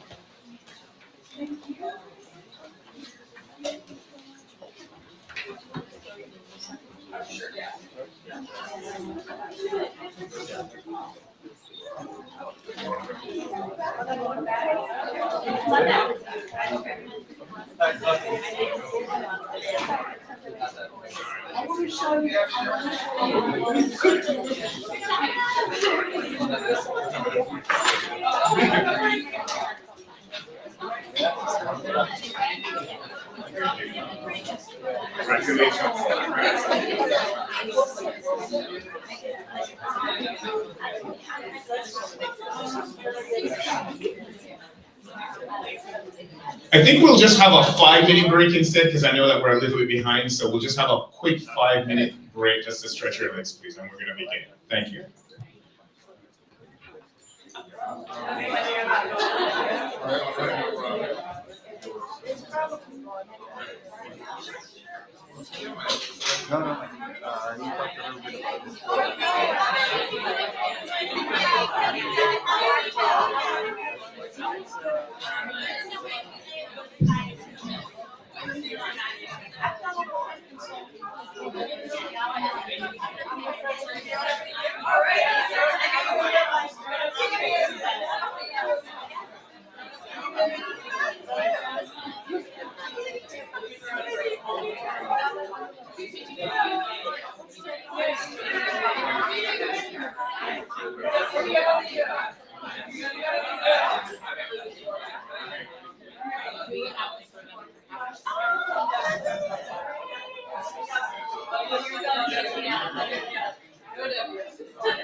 That was amazing. Thank you.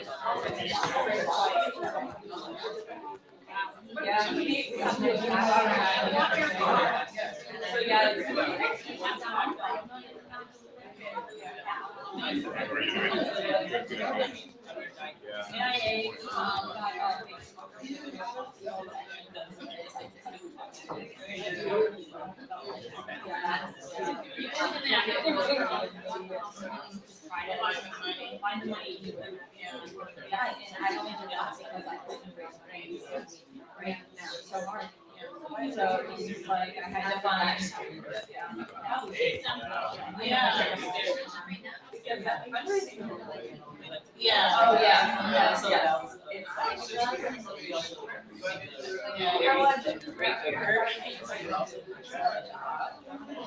Yes.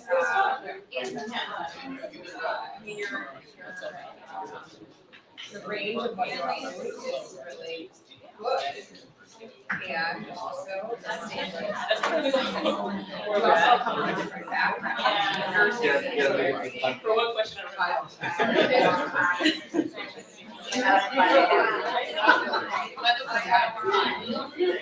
know.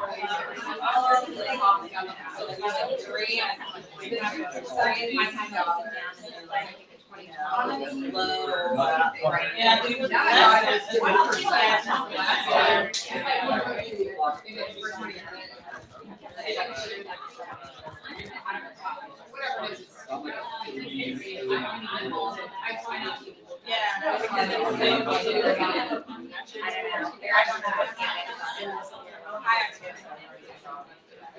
I get 5 and 7. And I bring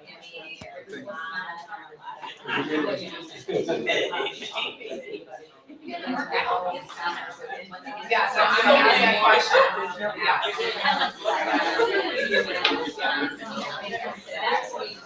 I was gonna ask you.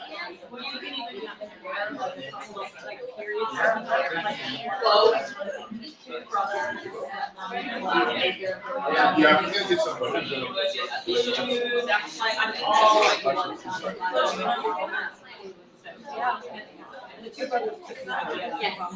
So what do they say when they are asked? They're not. I don't know you asked.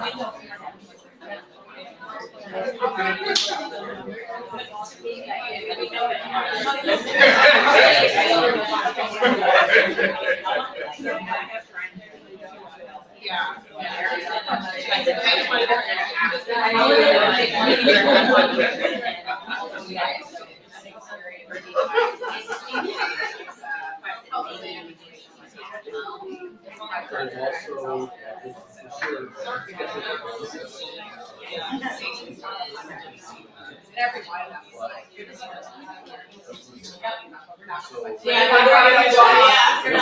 Meanwhile, our biggest competitors were two military we never cheated on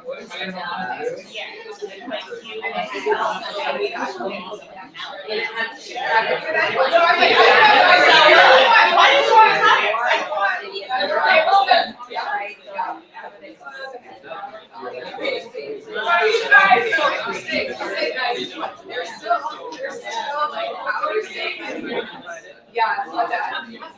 Yes. All right, so you have it. Oh, you did? Not exactly. What's your question?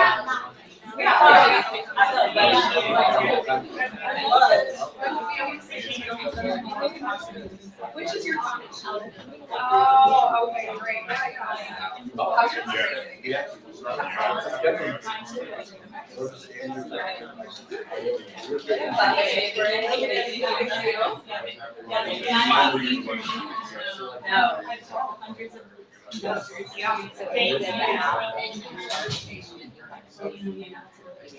But you have to want age by maybe. And then you're going to C. Oh, C, yeah, they said C. Yeah.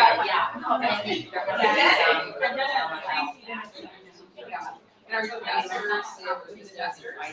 And finding a provider, my name was very challenging, and there's like a Yeah, my partner, my CEO was was like, you gotta come a day, do you understand, like, we were able to.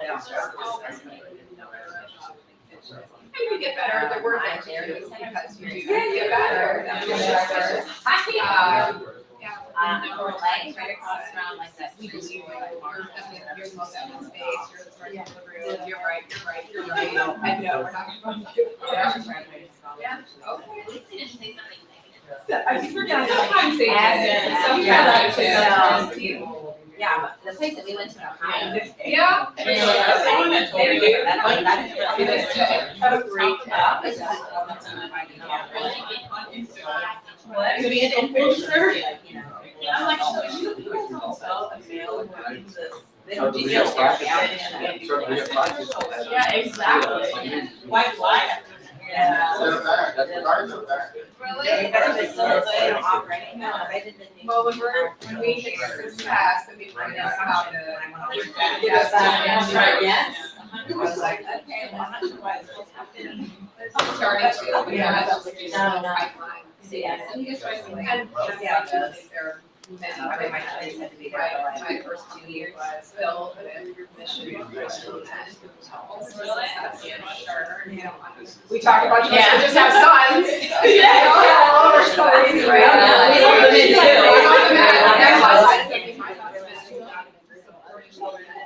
Yeah.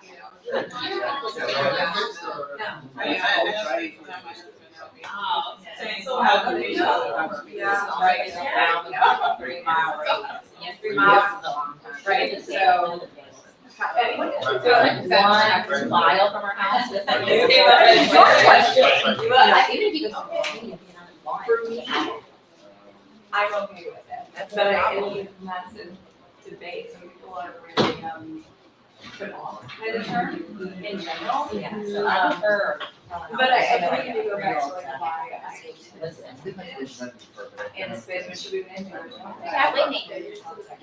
I'm doing, I'm director for the office of Space, that really captures your attention. I don't know, I've been to Inspire, I'm just 3 of those. That's Liz and I were on the same table. Did you go to the office of Inspire? No, I go to a lot of them, not out there. We're predominantly in, Oh, actually, I like the debate. You talked about more. I go to. Correct, right? Yeah. Okay, I wasn't there when you went in, but yeah, my colleagues. But I'm not in the ecosystem.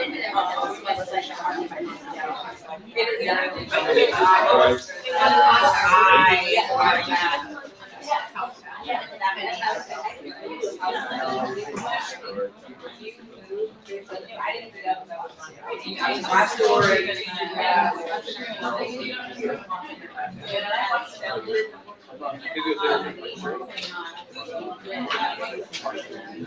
Where are you from? You said-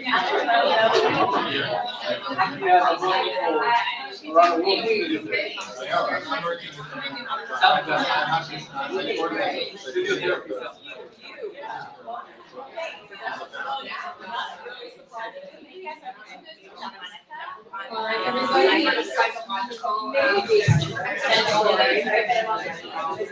everybody, so we'll be coming back from our intermission now. Okay, so I hope everybody enjoyed the first half of the event where we had our panelists.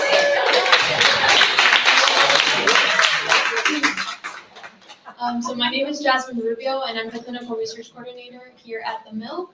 And it's been my honor so far to be able to create this event with everybody on this side of the room, I would say, as well as the one over there. And so my part now is to introduce somebody who is a true force of innovation, compassion, and intellect in a world of health equity. Dr. Stacy Sessler-Lindau wears many hats, and she wears them all beautifully. She's a physician, a professor, a researcher, an entrepreneur, and a leader who brings relentless curiosity and a human-centered approach to solving some of the most pressing challenges in healthcare today. She's currently serving as senior advisor to the provost at the University of Chicago And Dr. Lindell leads high-impact strategic initiatives that span disciplines. She's the Catherine Lindsay Dobson Professor of Obstetrics and Gynecology and also a Professor of Medicine in Geriatrics and Palliative Medicine. Titles that only begin to scratch the surface of her groundbreaking contributions. Her work is reshaping how we think about the social determinants of health, not as checkboxes in a patient's chart, but as vital dynamic factors we can actively address through technology, community engagement, and scalable innovation. She's the visionary behind NowPal, a digital platform that connected people with personalized community resources years before social care became a buzzword. She also leads the Community RX program, a nationally funded research effort that explores how linking people to local services can transform their health and well-being. Through her work with Feed First, she's fighting food insecurity right inside healthcare institutions. And as founder of PRISM, she's ensuring that women and girls with cancer receive integrative sexual health care with dignity and respect. And Dr. Lindau's entrepreneurial spirit is matched by her academic rigor. Her research has appeared in JAMA, Health Affairs, the NEJM, and BMJ, and she's received funding from 5 different NIH institutes. Whether she's innovating with AI and data systems or co-leading the Bionic Breast Project, which you guys will hear a bit about, she's also mentoring the next generation of health leaders, and she proves time and time again that scalable, tech-enabled solutions can drive justice and impact for diverse communities.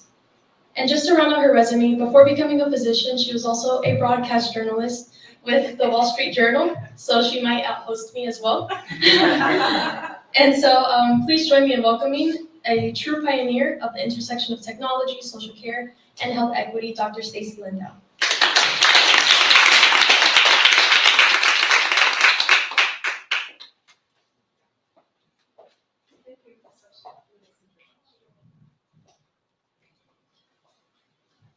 Another round of applause for Jasmine.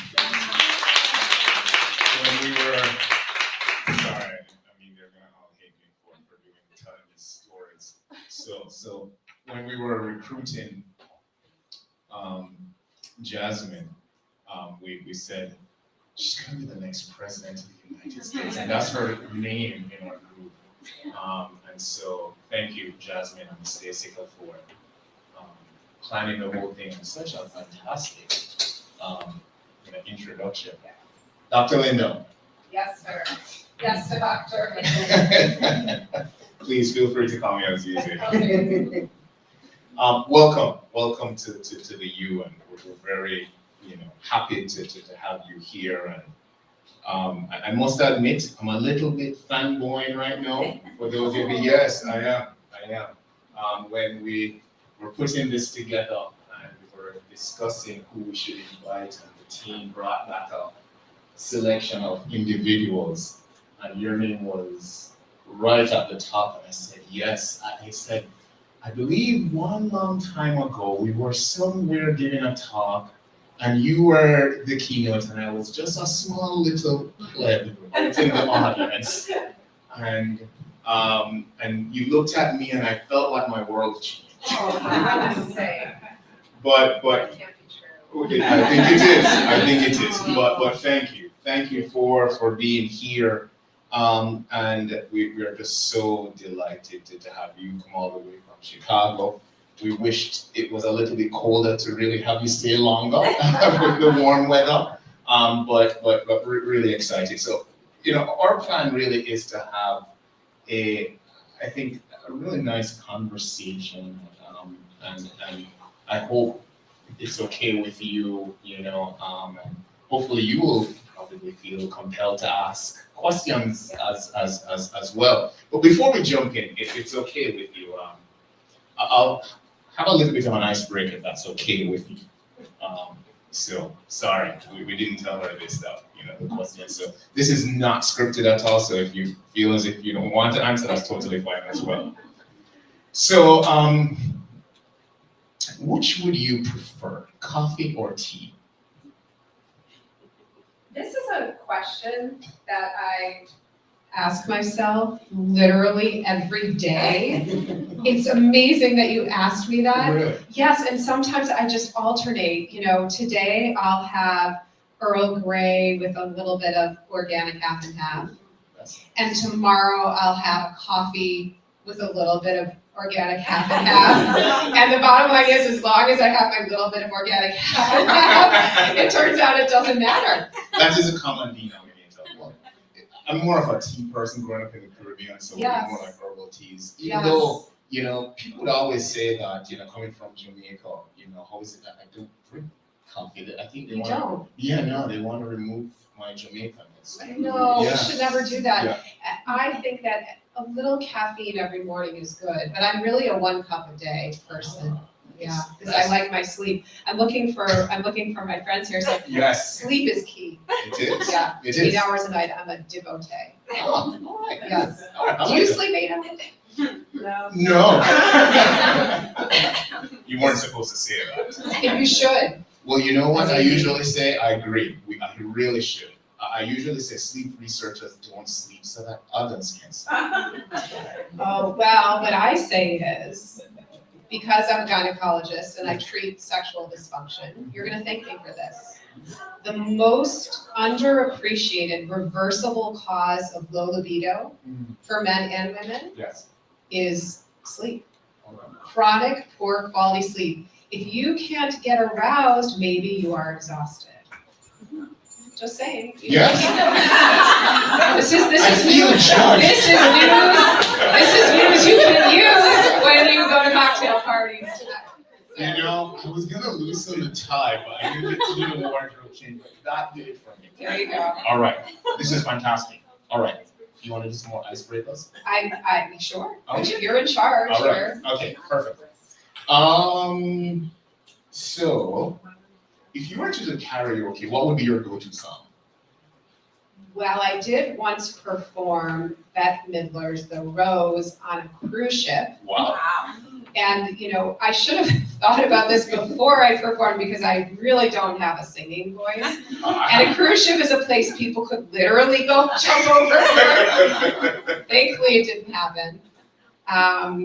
Yeah, so I don't know if I'd choose that again. I might choose John Denver's Take Me Home Country Road. If my voice has gotten a little deeper with age, this is a menopause thing.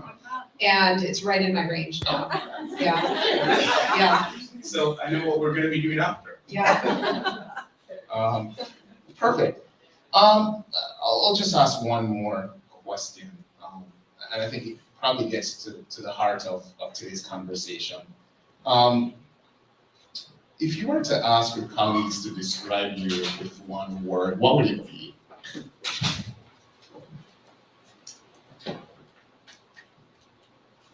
You showed the word cloud at the beginning, and my colleagues once did a word cloud for me.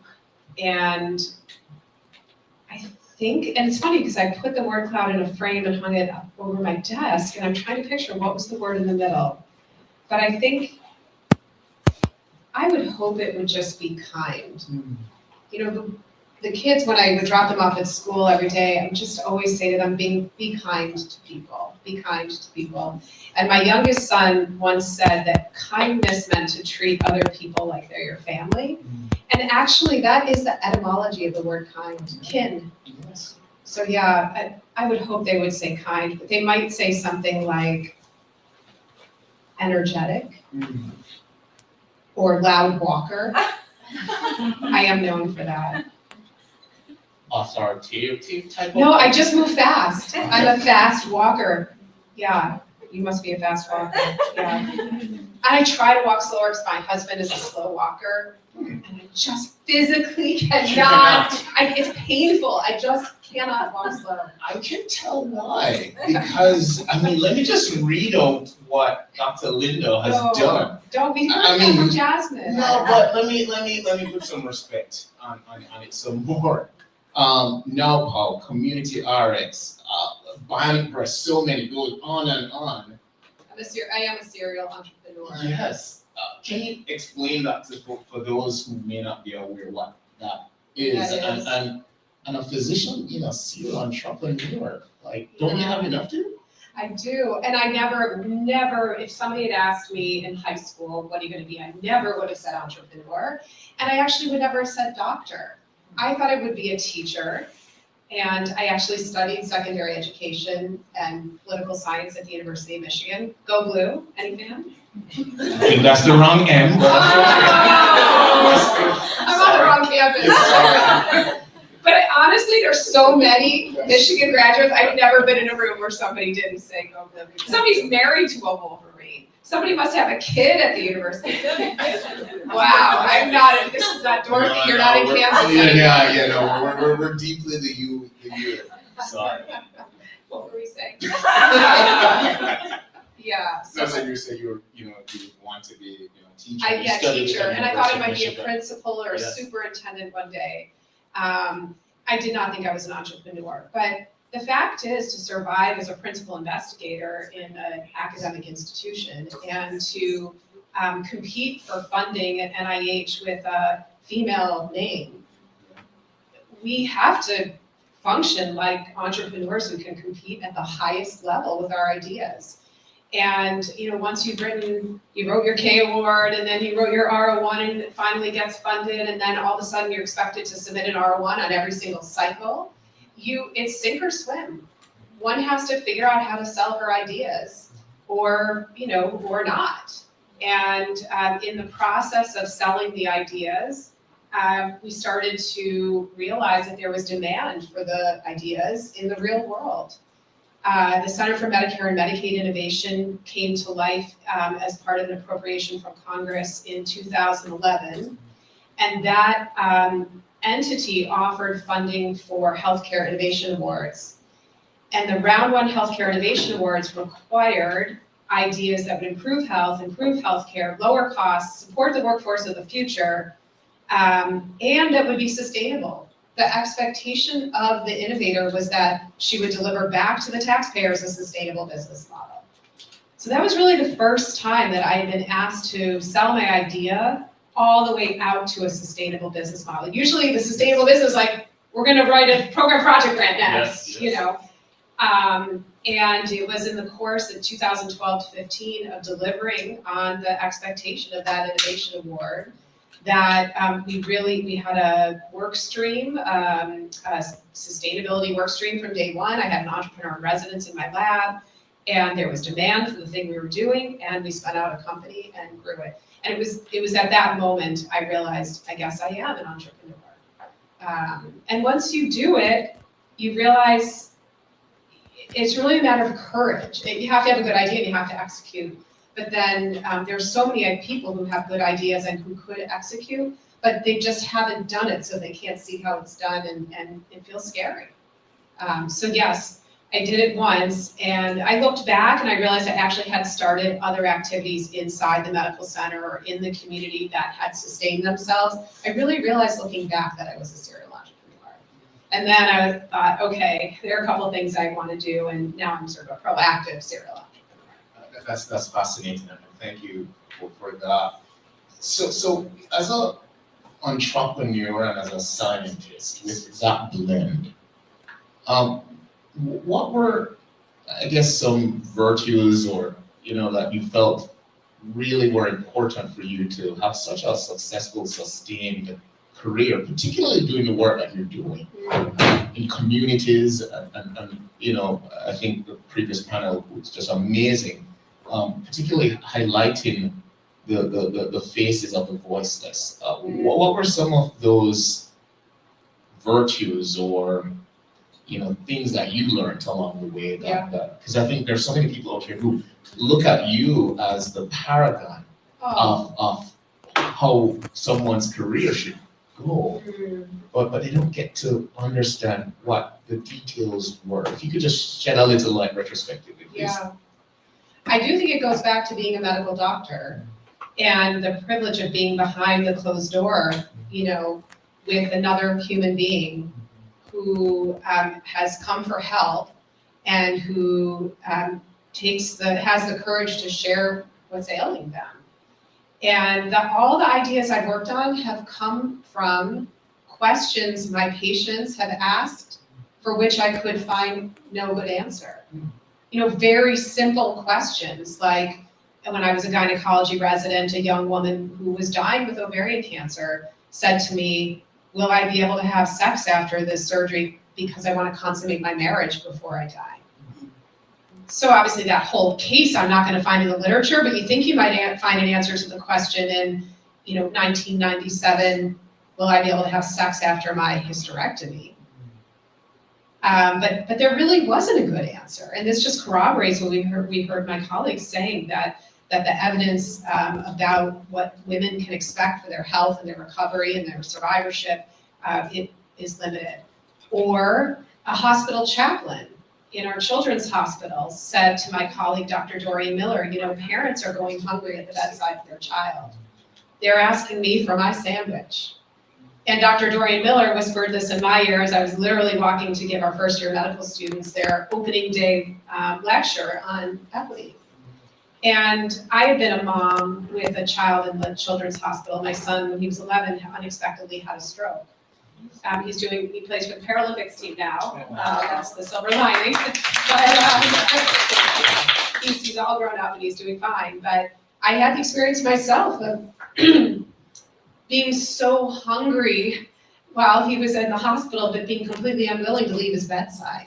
And plus, he was told he couldn't eat, so I wasn't gonna eat.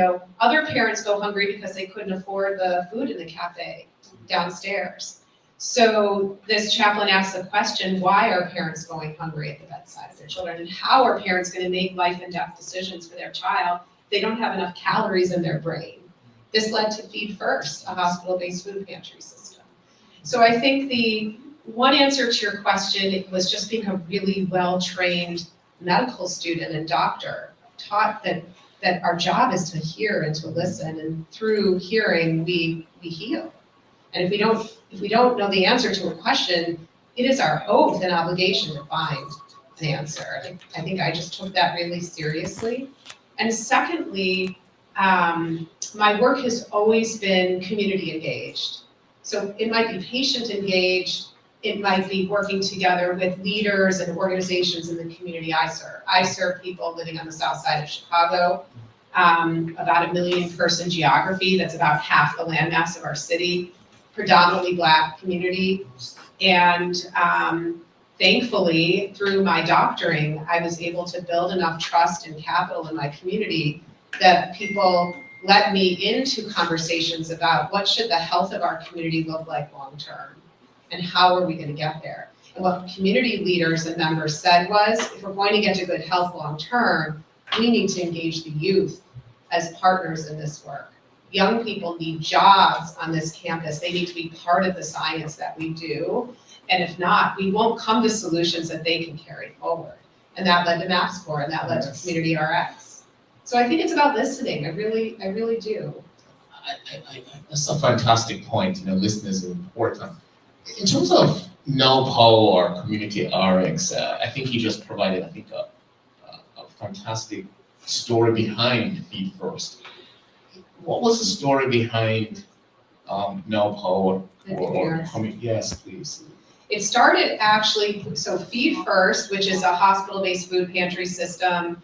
We partner with the Greater Chicago Food Depository. Really, every community has a food bank or a food depository. They supply all the food. We just figured out a distribution system in our hospital. So we run 11 sites. We move 55,000 pounds of food a year. Wow.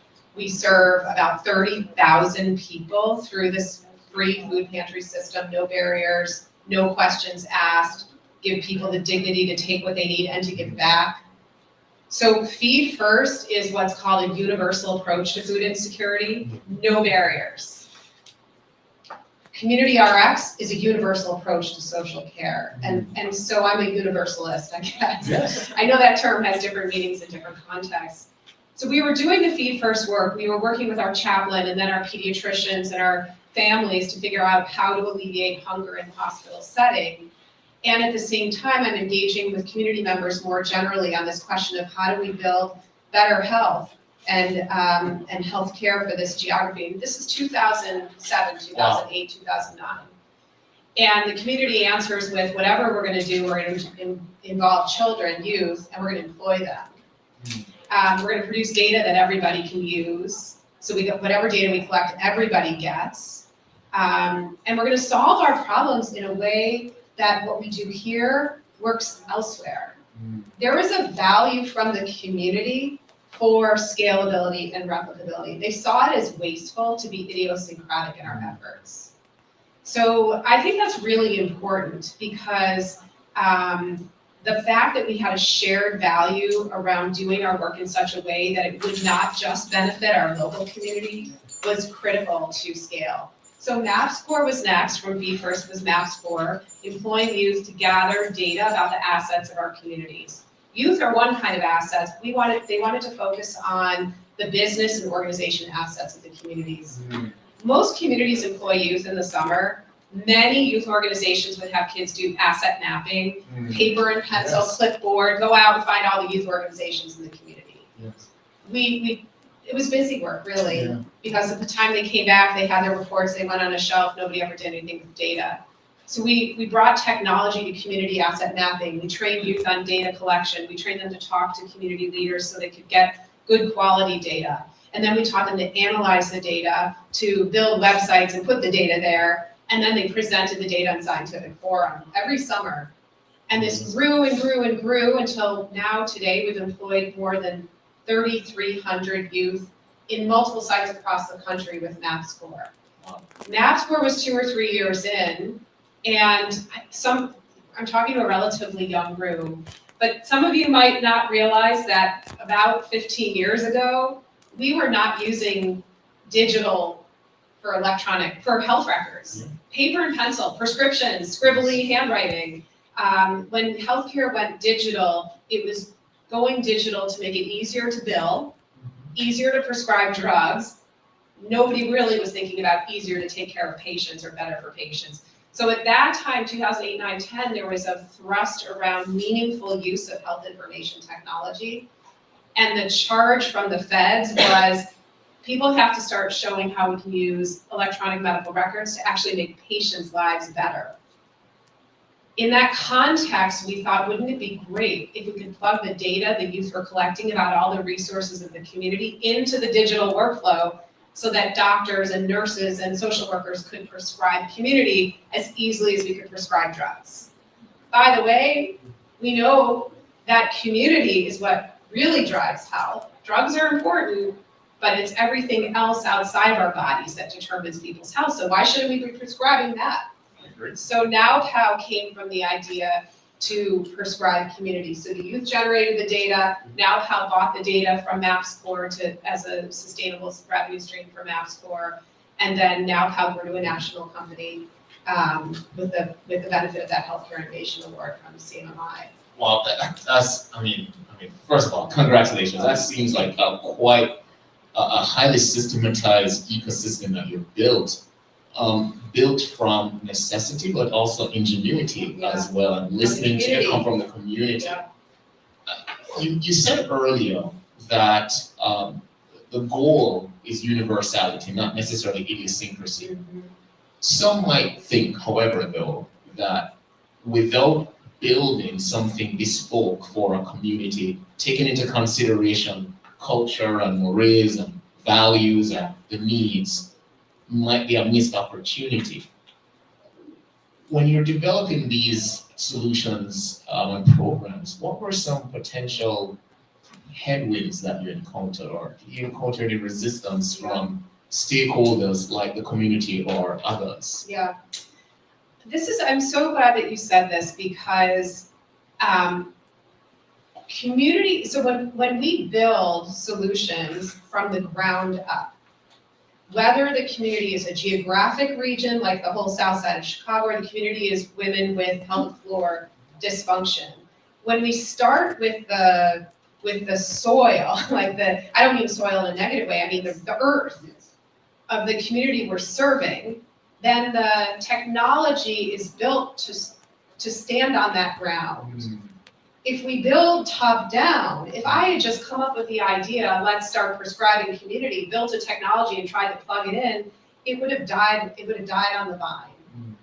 And so it's not what we did was very much design a technology, co-design a technology, a solution, set of protocols that were informed by the needs of a large geographic community. And we asked ourselves repeatedly, does that idea go in a box and work in Miami? Does that idea work in Hennepin County, Minnesota? Does that idea work in Niagara Falls or in Hawaii? And when we had to make choices about whether to do this or do that, because we at the beginning articulated a value for scalability and replicability, we could hold ourselves accountable to that. And it turns out just like 99.9% of our DNA in this room is the same. We're the same, 99.9%. I think this is largely true at the community level too.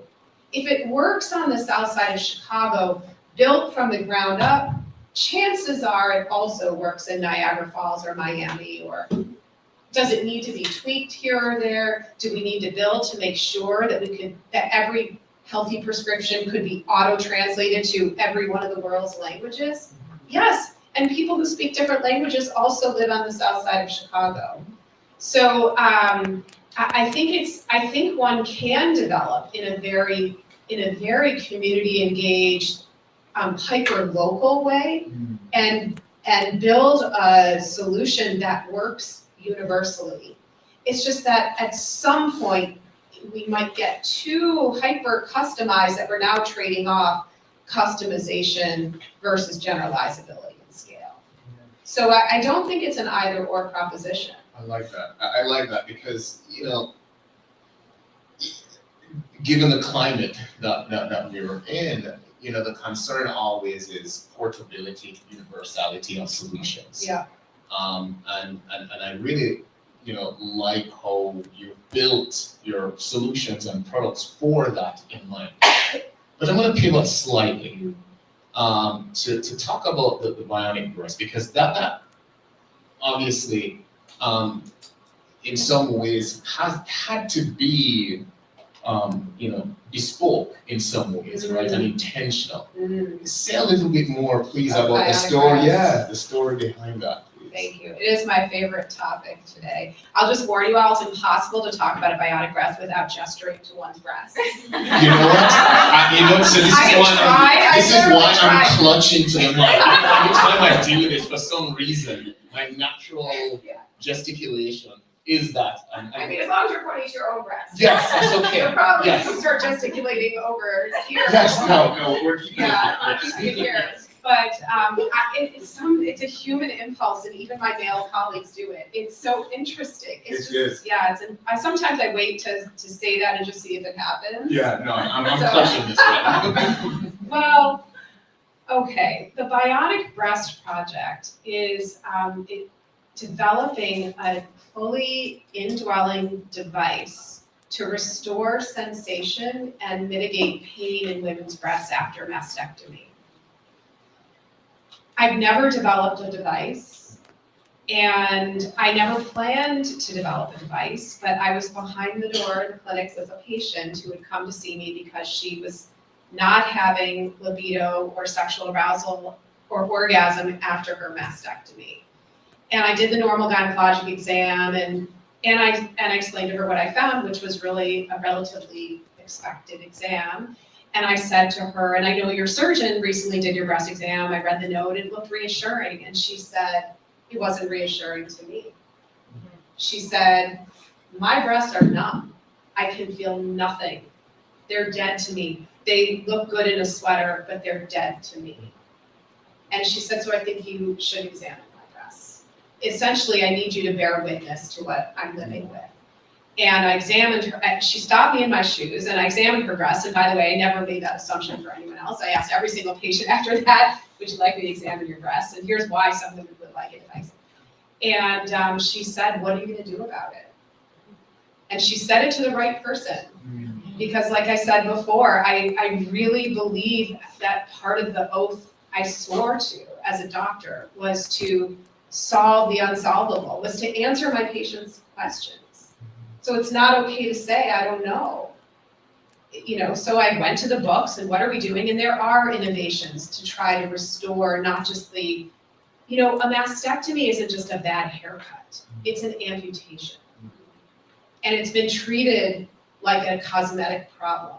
Now, women do care about how their breasts look after mastectomy, and we've made tremendous strides in restoring the appearance of the breast. We've even passed policy at the federal level that says women must be, that insurance must cover reconstruction. And that's great. But we have not attended to the fact that breasts have function, not just lactation. The physiology textbooks do say the breasts function because they lactate. But the sexual function of the breast, the fact that breasts are important for how people find their way in space, for women's balance, for people's sense of self, their femininity, all for their part. Guess what? Restoring sensation to women's breasts is good for men too. It's actually important for erectile function for men that their female partners have responsiveness to breast stimulation. So, you know, the next grant I write will be called Restoring Erectile Function, the Bionic Breast Project, you know. Non-federal. I mean, the National Cancer Institute is funding this work, Yes. and nobody sent me a cease and desist. And I will vigorously defend the work if that I agree. happens. So, is it bespoke? No. We're actually adapting technology that was developed to restore sensation in prosthetic hands. Prosthetic hands are mostly needed by men who lose a limb in military theaters and serving in war or in industrial machinery. We just have fewer women serving in those contexts. So mostly men are the ones who are eligible for the bionic hand. And the bionic hand has shown that we can restore not just motor function, but also sensation, so that if a person with a bionic limb picks up a bottle, an egg, they don't crush it, or they hold their hand. You have to have tactile sensation. So my colleague, the late Professor Sleeman Benzmea, is a world-class neuroscientist, one of very few neuroscientists studying touch sensation. Most neuroscientists who study sensory function study things like sight and hearing and taste. Those are much easier models to study. Think about it. How do you intervene with a randomized trial to determine how to improve somebody's sensation? Yes. They do this work with primates. So Sleeman was my partner. I called him up. Turned out he was down the hall at the University of Chicago. I called him up and said, I'm a gynecologist and you've done this thing with the hand and we need to do it in the breast. And he said, sorry, close your ears if you don't like the F word, but he said, fuck yeah. And he said, do you know how many hands a year in the world? And it was like 3,000 people worldwide might have been eligible for the hand technology. Do you know how many women a year in the United States alone have one or both breasts removed? 100,000 a year. And if we scale that up to worldwide, so we took a technology that was designed for the hand, we've iterated it for the breast. It's a much simpler solution because you don't need dexterity in a breast. And it's much closer to the central nervous system than the hand. And now we have a phase 0 clinical trial, FDA approved, IRB approved. I had my first patient call just a couple days ago. She's the daughter of a mom who died of breast cancer. Her 2 aunts were diagnosed with breast cancer. And she remembered being with her mom in the doctor's office at Northwestern, and the doctor said to her, could I invite a couple medical students in while I'm counseling you? And the mom said, if something good could come from my breast cancer, bring them in. And this woman remembered hearing her mom saying that and said to me, I want to do, her mom has passed, I want to do everything I can to honor what my mom taught me, which is that out of something bad can come something good. And she wants to be the first patient to undergo the device implantation trial. So we're literally working on that today. And if the technology works, it should work not just for the breast. Why can't it work for the face if somebody has a facial cancer or facial injury? Why couldn't it work in the clitoris for the billion women living on the planet Earth who've undergone female genital cutting procedures? Not all of them want to have that reversed, but some do. So we create solutions that build on what others have discovered. They're evidence-based. They need proof of concept them in a new application, and we do that work in a way that it ought to scale and replicate to other body parts. I knew that because my colleagues, my community partners on the south side said, we're gonna solve this problem in a way that doesn't just work here, it works everywhere. Yeah. No, that's amazing, and what I like, many things I liked about what you said. But this is really human-centered design at its best. Yeah. The stories that you've encountered, like the one with that young lady with breast cancer, and the possibility of having the bionic breast. How does that make you feel as a physician, an entrepreneur, a mom, a woman? How does that, I just would love for you to reflect on that, please, because I think oftentimes we're so focused on the work and we don't get to step back to reflect. You've given me a tremendous gift right now, Azizi. You're the first person to ask me that question. So I'm a little almost brought to tears.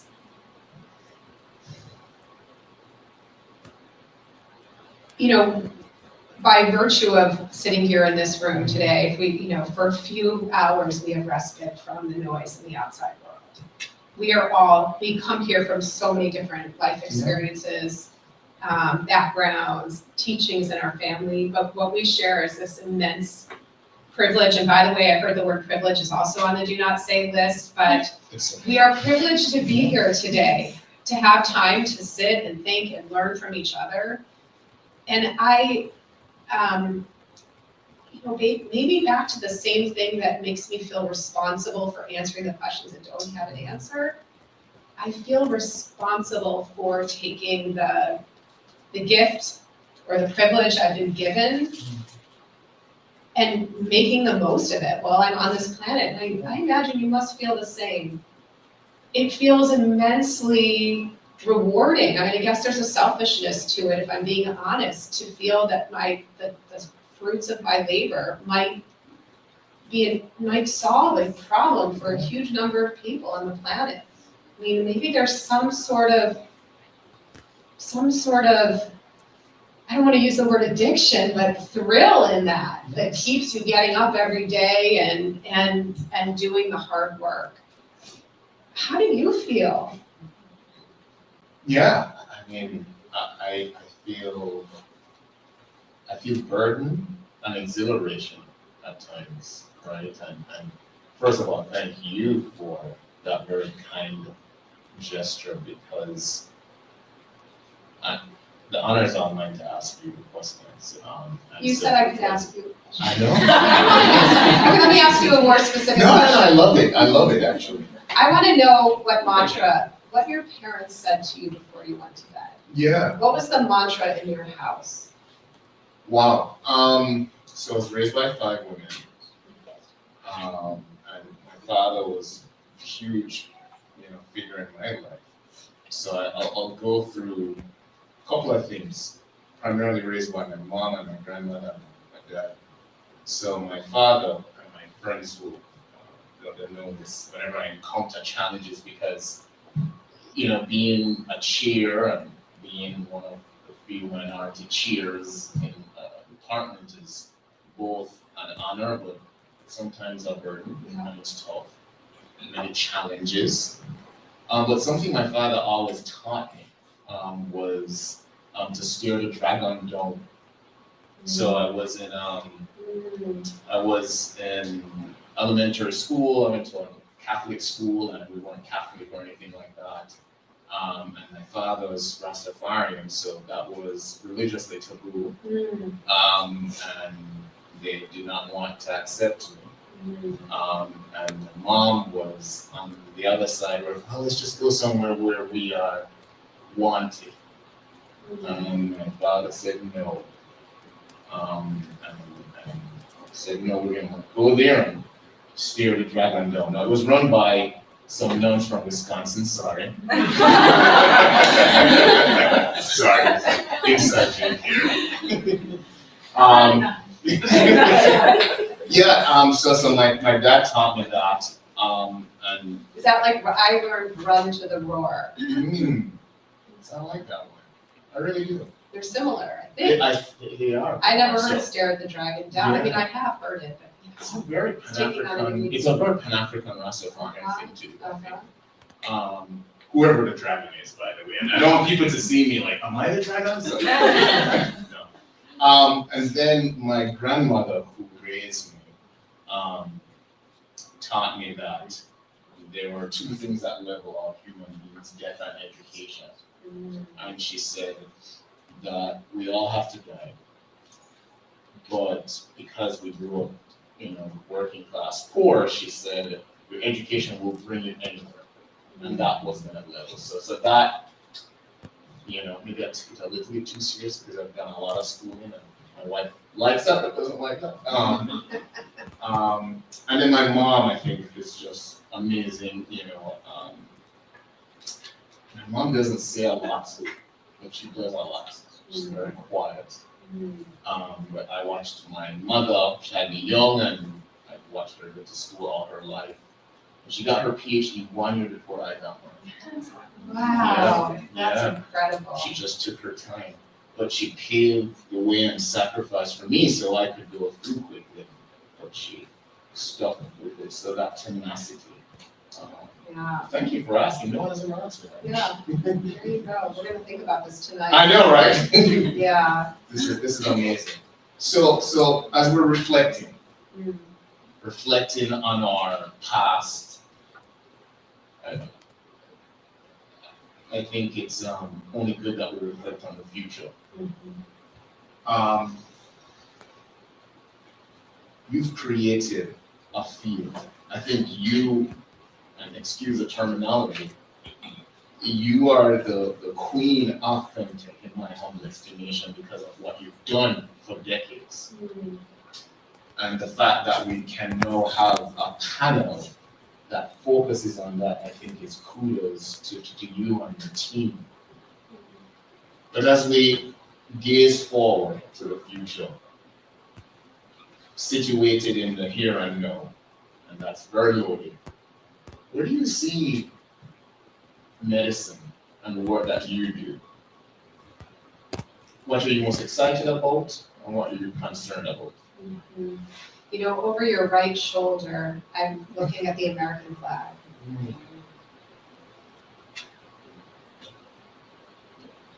And it's hard for me to answer the question, what I see in the future in medicine, without answering the question, what do I see in the future in our country or on our planet? So I don't want to think too broadly here because the answer might be too big. However, I feel deeply, and I've built into my life a very deliberate practice around my citizenship. And I've always been an engaged citizen, I would vote, I made my kids go with me to the voting booth, just like my mom did with me. Our future depends very heavily on our freedom and the integrity of our society. Yes. And we're at a very serious inflection point. Yes. And I have wondered, maybe I'm just too young. I mean, maybe there are people who lived to 70 and 80 and 90 who would say, yeah, we've seen it before, it's just a pendulum and things will get better. Or maybe it's a really certain time. But I've been talking to the older generation. And I think there is a general sense that we're at a really important moment in our history, in the history of this country. Yes.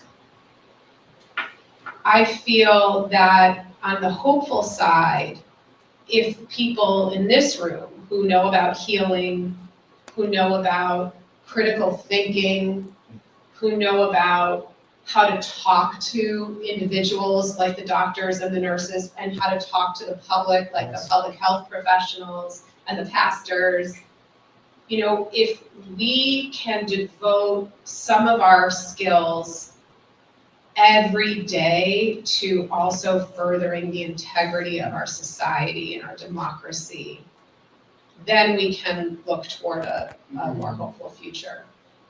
And if we do that, then we can talk about the closer to home things. Yeah. You know, if we can't live free, if we can't trust one another as Yes. neighbors, if our families are torn apart by different worldviews that are so different, we can't agree that this is a bottle of Yes, water, yes. you know, then it's really hard to say we should be focusing on these second order issues. And so what does it look like to practice in this way? Braver Angels, if you haven't heard of it, is a nonprofit organization that partners blue and red people Yes. to learn how to talk to each other constructively. And it's a blue and red organization. StoryCorps, some of you might have heard of StoryCorps, has One Small Step, a way to put you in conversation with somebody who has different views than you and have a constructive learning conversation. Yes. We need to hear, you know, for many years that I've been doing this work, we've been talking about social care, we've been talking about the fact that factors outside of our body are the real drivers of our health and of our illness. And we need to have empathy that lots of people have been feeling left out. Yes. Lots of people with different skin colors and different religious backgrounds and different jobs, lots of people have been feeling left out. And if we know what it feels like, you know what it feels like to be one of few Black leaders in your organization, then you can use that empathy to know what it feels like to be somebody who's white and, you know, working class and feeling left out by the bankers. Yes. You know, there's pain. And I think that people working in innovation in healthcare and healthcare practice and public health practice, we understand pain. So how do we take that understanding to have the biggest tent for equity? It's a level playing field for everybody. And how do we innovate? How do we innovate in that space? How do we recognize that while we may have been advocating for inclusion in one domain, at the same time we might have been leaving other people out? And to me, as we were talking before the session, you know, when I started my career, my residency research project was on low health literacy and its effect on cervical cancer screening. At that time, nobody cared about literacy. Now it's common to care about it. If we make our reading materials readable at a 5th grade reading level, they're readable for everybody. Yes. They're easier for you with your PhD Yes. and me with my MD, and for a 5th grader to actually Yes. read, Yes. right? So if on the south side of Chicago, we create a technology that makes it easier for people to connect to their communities, and that technology works whether somebody is food insecure or if they are not food insecure, then we've been inclusive in our innovation. And in fact, in our most recent trial on that point, we delivered a community resource referral intervention to everybody, regardless of whether they had a baseline health-related socioeconomic need. And we found that 30% of the people who did have an unmet need at baseline, or who were vulnerable, or who were socioeconomically disadvantaged, 30% of those people reached out for additional help over the course of the intervention. Guess what? 30% of people who indicated no vulnerability at baseline also reached out Wow. because they were given the opportunity. Yes. Yes. Well, what does that tell us? These conditions are states, not traits. I'm not forever endowed with vulnerability or lack thereof. Things change. Yes. And so if our innovations work for all people, then all people can benefit. And we don't have to fight over who's in and who's out.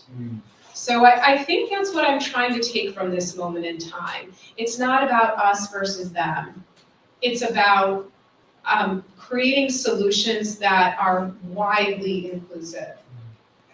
And I just don't see how anyone can argue with that idea. I agree with you. And by the way, what a gem you just gave us. That was a definition for some of the taboo words that people are talking about, because, and this is my belief, and I hope you would agree, that this period in our history has forced us to really explain ourselves. And sometimes you may feel as if, why do I have to? I should just know.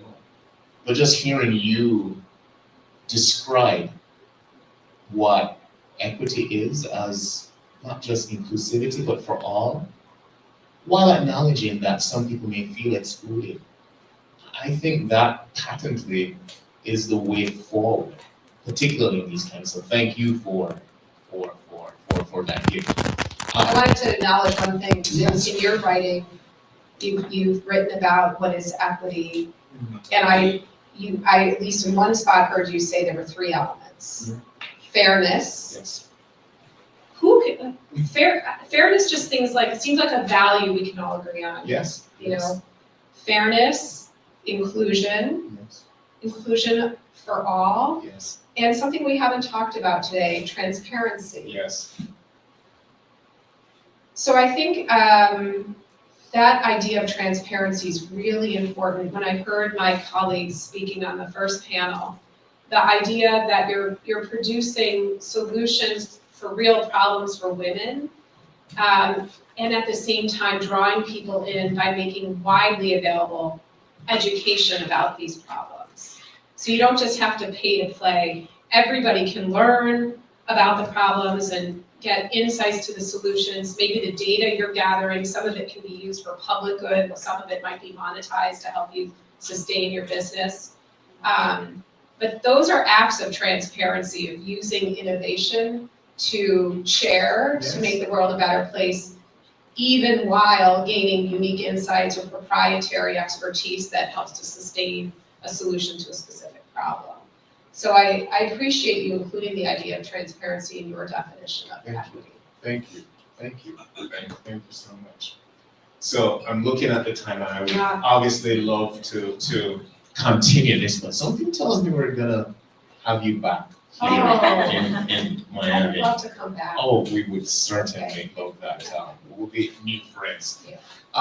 So I thought we were old friends. that is true. We are actually old friends. We have common friends at my previous institution, and you gave a talk. Yeah. And that was just amazing. So I think we have time for maybe one or two questions to Dr. Linda. Oh, take your time. Take your time.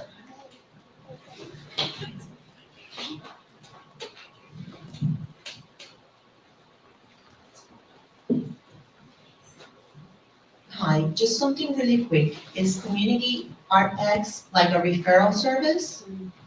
Community RX is the name of a program of research that I lead at the University of Chicago that's asking how and why does systematically connecting people to the resources of our communities drive health and drive healthcare utilization outcomes that might help to sustain that activity. From Community RX came NowHow, a technology company that then does enable people who want to buy the subscription the opportunity to refer people to community-based supports. Okay, so it's not a platform. NowHow, which was then acquired by Unite Us, is a platform, and there are other platforms in that space. Community RX, that QR code will take you to the website where all the research is ongoing to inform the whole social care space. Yeah, Thank you. you're welcome. Thanks for asking.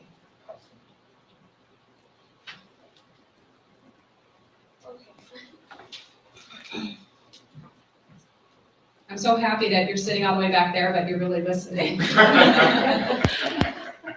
So I think it was Community RX that you were referring to. You said that a lot of the people, like after completing baseline, or while completing baseline, specified that they didn't necessarily have any, need for like certain resources, but then later on, did identify that they did have some need. What do you think are reasons that they didn't disclose like originally? Do you think it was like a lack of knowledge that they needed those resources, or maybe even shame? Yes, thank you. You point to a very important issue, which is that there is stigma to disclosing needs, especially if the questions aren't asked in a respectful manner. There's a lot of research on that. While the majority of people say it's acceptable for doctors or nurses to ask questions about things like food insecurity and housing and transportation, a decent percentage, 20 to 30% in most studies say, I don't find that acceptable. In the study I was referencing, it was a double-blind controlled, randomized controlled trial. So we randomized all people in our children's hospital to either get the community arts intervention or not.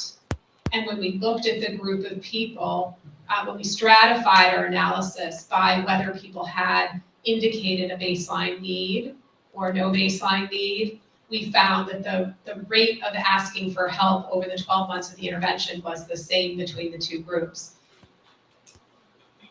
It is possible that some people who indicated no need at baseline had a need but didn't want to disclose it.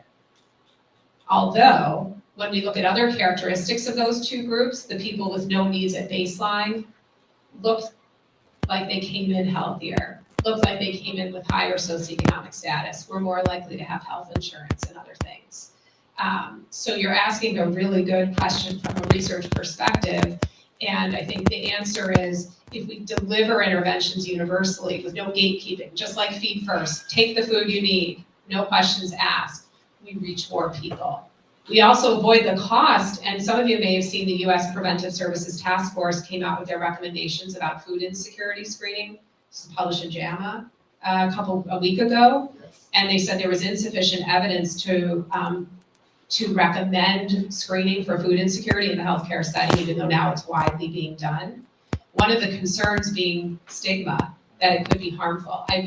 We're writing the letter to the editor right now because another JAMA journal is about to previously publish the findings of our trial that showed that there was no increase in experiences of healthcare discrimination among people who did get asked these questions versus people who didn't, at least in that children's hospital setting.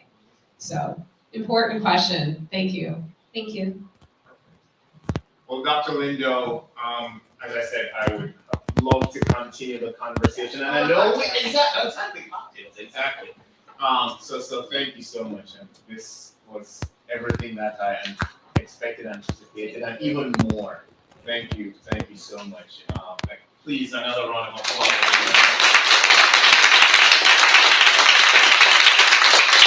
And this is a small token of appreciation for all that you do and how much you mean to us. And I hope that this is just the beginning of fantastic, old friendship, so to speak. Thank you so much.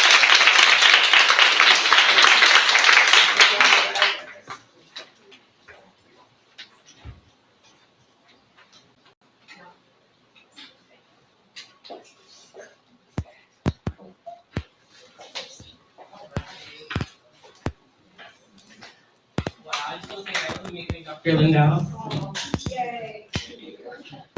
All right, so to introduce myself, my name is Stasica. I'm a research associate here at the Media and Innovation Lab led by Dr. Satius, who whenever you meet him, he will tell you just as easy. Anyways, here at the Mill, I co-lead the clinical care vertical and also our community service and outreach vertical, and also helping with the FemTech initiative with Dr. Marie Maloney and Elizabeth Garcia. And then as well, so that's a little bit about me. So now to get to our next guest speaker. So as we wrap up today's event, we're closing with someone who truly embodies what Health Techquity is all about.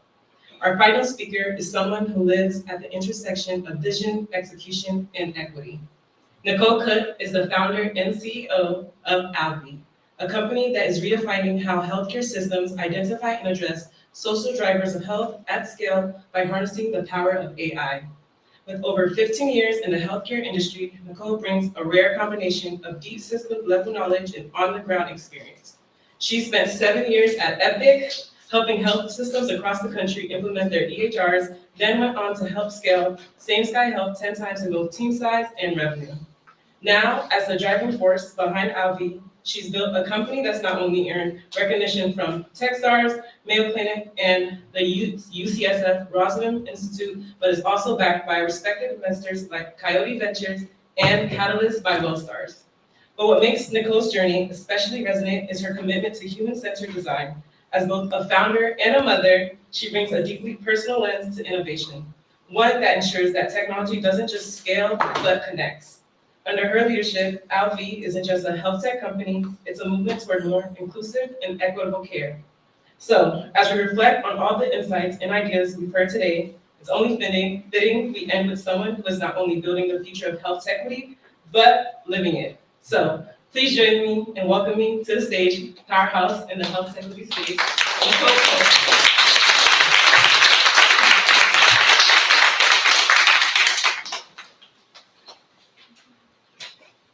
So, yeah, hi again. I have to pinch myself because I really know this for a fact, and I pray about this, that I'm incredibly blessed with, I think, the best team. Huge congrats, Staceyca. I mean, Staceyca, that was a fantastic intro. I'll make her feel a little bit more comfortable. So when we met Staceyca 3 years ago,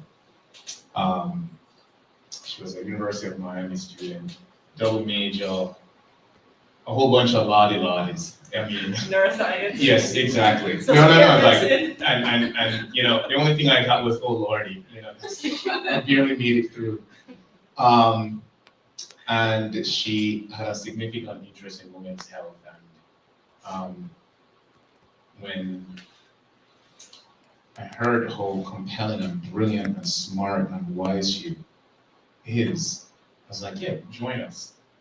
And then I did something that I probably shouldn't have done. I volunteered her to present. And one of our team members came to me and said, she doesn't like public speaking at all. And I was like, what? Reflecting on seeing you then I know, amazing. Congratulations, that's amazing.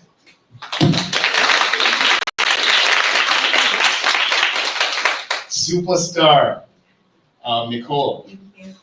I just want to say I am just so inspired and energized by all of my fellow speakers and panelists today. Just wow, everyone's doing such amazing work, and I'm fangirling big time over here. So thanks to everything that you guys do. Awesome. So I'm gonna reciprocate the congratulations. So huge congratulations to Nicole. She just closed a round, right? No? Yes. So do you want to say that? Because I don't want to I don't want to misquote or anything like that. She was so happy. She's the humblest person I ever met. But please, if you don't mind sharing the great news about Alvi as of yesterday, hot off the press. Yeah, as of yesterday, we just oversubscribed our seed round. So it's been a long journey. I began fundraising probably over a year ago. And then I did a crazy thing and had a baby. And so that kind of started and stopped the fundraising journey a little bit, but pretty excited that I'm going to have a break from that for a while. Yes. Well, congratulations. And I think this happened to someone who I believe is more than deserving. This is Nicole's third Health Techquity event. So she's a lifer. And I recall last year that you had the little one with you. And she didn't say anything at all. And I was like, Nicole, like, why didn't you say it? And she was like, no. And she came. And I think you gave birth like the week after or something like that. Something like that. A couple weeks like, later, yeah. So this is how committed she is, and thank you. And it's our honor to showcase you and to give you that platform because we think highly, of you. Thank you. Right back at you guys. I'm a big fan. That's why I keep coming back. So not many people know you as well as I do, so I'm going to ask you questions that you might say, okay, Aziz, you might know this already. So similar to Dr. Linda, we're going to have some icebreakers. Not the same questions, right? Bespoke, built, and designed. So we'll go easy first. Seems like you're a little nervous. You don't need nervous. I won't ask any weird stuff. I do a lot of public speaking, but I am nervous every single time, so. No, I mean, but the questions. Everyone out there, like, yeah, but that's you. So, Yes, yeah. yes, no. So, what would you prefer? What's your beverage of choice? Coffee or green juice? Or any juice? Coffee. Why? I just really need caffeine. I like to have the green juice so that I feel healthy, but it's not something I drink every day. That is honest. I love that. I love that. Yeah, I'm green juice too. You know what I've been having recently? So it could be a bunch of different things. I ask it because so I go through these periods of health obsession. My wife hates that because then it becomes like, oh, we should all do this, right? So I bought moringa and spirulina powder the other day, and I've been like mixing it in fruit juices, and it turns everything green. So and the kids love it. I had to stop though because it felt like I was breaking out in rashes. So I was like, okay, probably I should. Yeah, maybe don't do that. Probably don't do that, right? I have like green juice, and whenever I drink it, my mom is always like, "That is swamp water." That's I like that perspective. That's an interesting perspective. All right, cool. First one, that was good. Second one. This is a doozy. So if you're stranded on a deserted island, but you have Wi-Fi, what's the one app that you can't live without? Today, Yeah, just stranded on a deserted island and you have Wi-Fi. What's that one app that you must have? You get one. ChatGPT. for sure. Why? But Because then I can do anything. okay, true. Would you use it for like I use it conversation? for everything. Conversation or Yep. doing work? All of the above. If you're deserted, you don't need to do work, right? No? I guess I've never had that like fantasy before of like never not working, so that's I know, and something that's to maybe I asked. meditate on. I know. I asked Nicole this question primarily because you work hard. You've done the grind. All right, cool. Couple more. So I'm speaking this into being. So you're just asked to give a TED talk, and you have to walk into an intro song. What's your intro song to your TED talk? Oh boy. That's a really I am a good one. psychologist. I ask these projective questions. Yeah. So I don't know if this is really the thing that I would do, but I'm just gonna say the first thing that popped into my head, if we're going like with the psychology thing, maybe that's what I should say then. Sandstorm just like came to my head. Oh, I don't know, oh, cool. I like that. really hype people up. Yeah, me too. Yeah, mine is this song called "Come Together."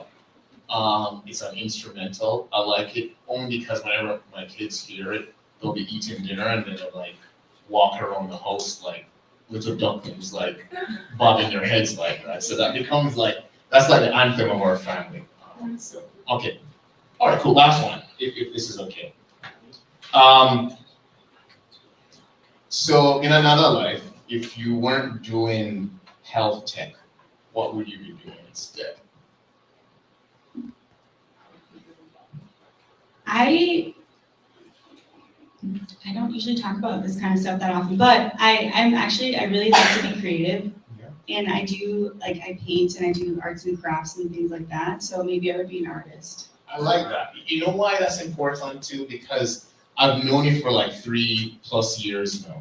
And you are one of those entrepreneurs that, yes, you're brilliant and you are one of the best executives, but you're always very creative because Alvi really was birthed out of creativity, right? Your work at Epic.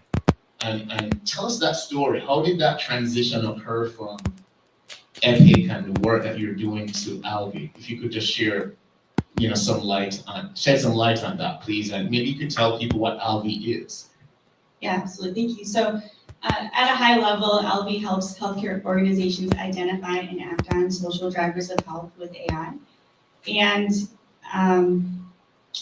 I think in general, I've always been really passionate about social impact. I didn't grow up with a lot of money. I'm a first generation college student. So I've, seen how much people can struggle and how much that impacts your health. I spent 7 years at Epic, and it's interesting because when I started at Epic, it was in 2011, and it was the first year that the High-Tech Act went into effect and required that health systems adopt an EHR system. And so everybody was switching over from paper to EHR, and it was a very crazy time. So basically from that time, the company was about 3,000 employees. It tripled its size to almost 10,000 by the time that I left 7 years later.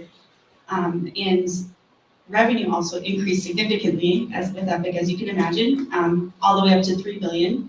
And so I sort of it was a bit of a startup experience at Epic, even though this huge company, just because we were working so quickly and moving so fast to keep up with everything. So, but anyway, I mostly did implementation with them. I worked with health systems all over the country, helping to set up and configure their EHR system, and really got to see firsthand the challenges with interoperability, but also the frustrations from the nurses and doctors of balancing patient care with trying to keep up with documenting in the computer system. So that had a pretty profound impact on the way that I think we should be building technology in healthcare, and it's really shaped and informed a lot of the product and design at LV. And I also say that Epic is my founder superpower. So not a lot of people know how to actually navigate the EHR landscape, and it's a big barrier, I would say, for innovation and for a lot of my colleagues in the space. So after Epic, I was ready to move on, and was always really intrigued by entrepreneurship and startups. So that's when I found Same Sky Health, and that's when I started to get really deep into the social drivers of health space. And they specialize in patient engagement for underserved populations. I was, speaking with patients every day then and identifying gaps in care, but also then really seeing firsthand the challenges they were having with their social needs, food insecurity, transportation challenges, loneliness, living in a rural area, in a food swamp. The list goes on. It's a ton of different factors. And I was having a lot of conversations with our customers at the time about their particular challenges in identifying and measuring health disparities, and every single person had challenges with data. And that was just the common theme. And I kept feeling a level of frustration because the data's out there. It's just like, can you get at it? And then what do you do with it? And then not only that, we're asking our clinicians to figure out what these SDOH factors impacting their patients are, and then sort of expecting them to do something about it, but we're not giving them the tools to do it. And so I felt uniquely positioned to be able to fix the problem, just knowing what I know about Epic and EHRs and SDOH. So that's how LV came about. Thank you for that. Does LV have a meaning? It does. What does it mean? This is like the hardest thing that any founder will do, like picking the name of your company. So I had like brainstormed like a million names. And also part of it is looking to see like what domains are taken or not, and what companies are renamed. So LV is an Arabic name that means knowledgeable friend, or humanitarian, or someone who wants to make the world a better place. And I thought, how perfect is that? It's everything that I want LV to be. And then the nerdy thing is that it also means friend of the elves. And so it just kind of really spoke to my nerdy side too. So it just checked all the boxes. Oh, I love that. This is really cool, and I love LV. So, in terms of being at Epic, seeing a female founder, to know yourself wanting to be a female founder, did you witnessing, Epic's leadership inspire you in any ways? I'm just trying to find if there was like a eureka moment, because I know you said you spoke to your clients and you understood what the need was. But what was it for you to say, hey, I'm raising my hand. I want to do this. I want to lead. I want to put my flag down to say, this is what we need. Was there such a eureka moment? And if so, if you don't mind sharing. I don't know if there was necessarily an exact moment in time. It was definitely a buildup. And I mean, jokingly, I always say that I don't like to take direction from other people. So I wanted to be my own boss. So my former boss thought that was funny. He's also one of my great mentors, and I love him still today. But I do think that I've had a really sort of unique upbringing in that my mom passed away when I was very young, and so I grew up mostly with my dad and my brother before we had a blended family, and so I was doing everything my brother was doing. So it was like, oh, if he can do it, I can do it. And then I also got to see my dad, who was, working in a factory and basically worked his way up to being in an office job. And so seeing how hard work really paid off for him.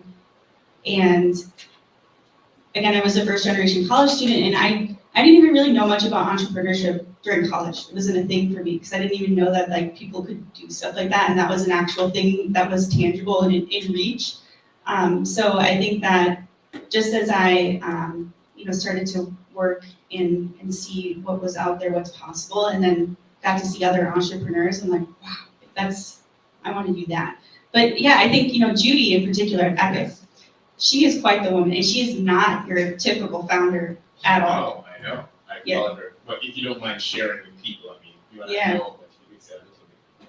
Yeah, so she's very eccentric, and she's basically given away her entire fortune to keep Epic private. There's a lot of other things I can say sort of about this, but I also, like, one of the things I think was really interesting is that this woman, like, can fly around the country in a private jet, but when she's driving around, like, to and from work, she drives this, well, at the time, this is, 15 years ago, so it's wild, but she used to drive this old, like, Audi station wagon that was, like, 10 years old. So she just was so interesting, and you didn't really know what was ever going to come out of her mouth. But there was a lot of principles that really stuck with me, and I could, go on about that too. One of the things, though, was hard for us, easy for them. And I really like that, and that's something that stayed with me, and especially as a technologist. I want to do all of the hard things so that my users, who, mostly it's, providers and care teams, can have joy in using it, and it works well for them and not more work for them.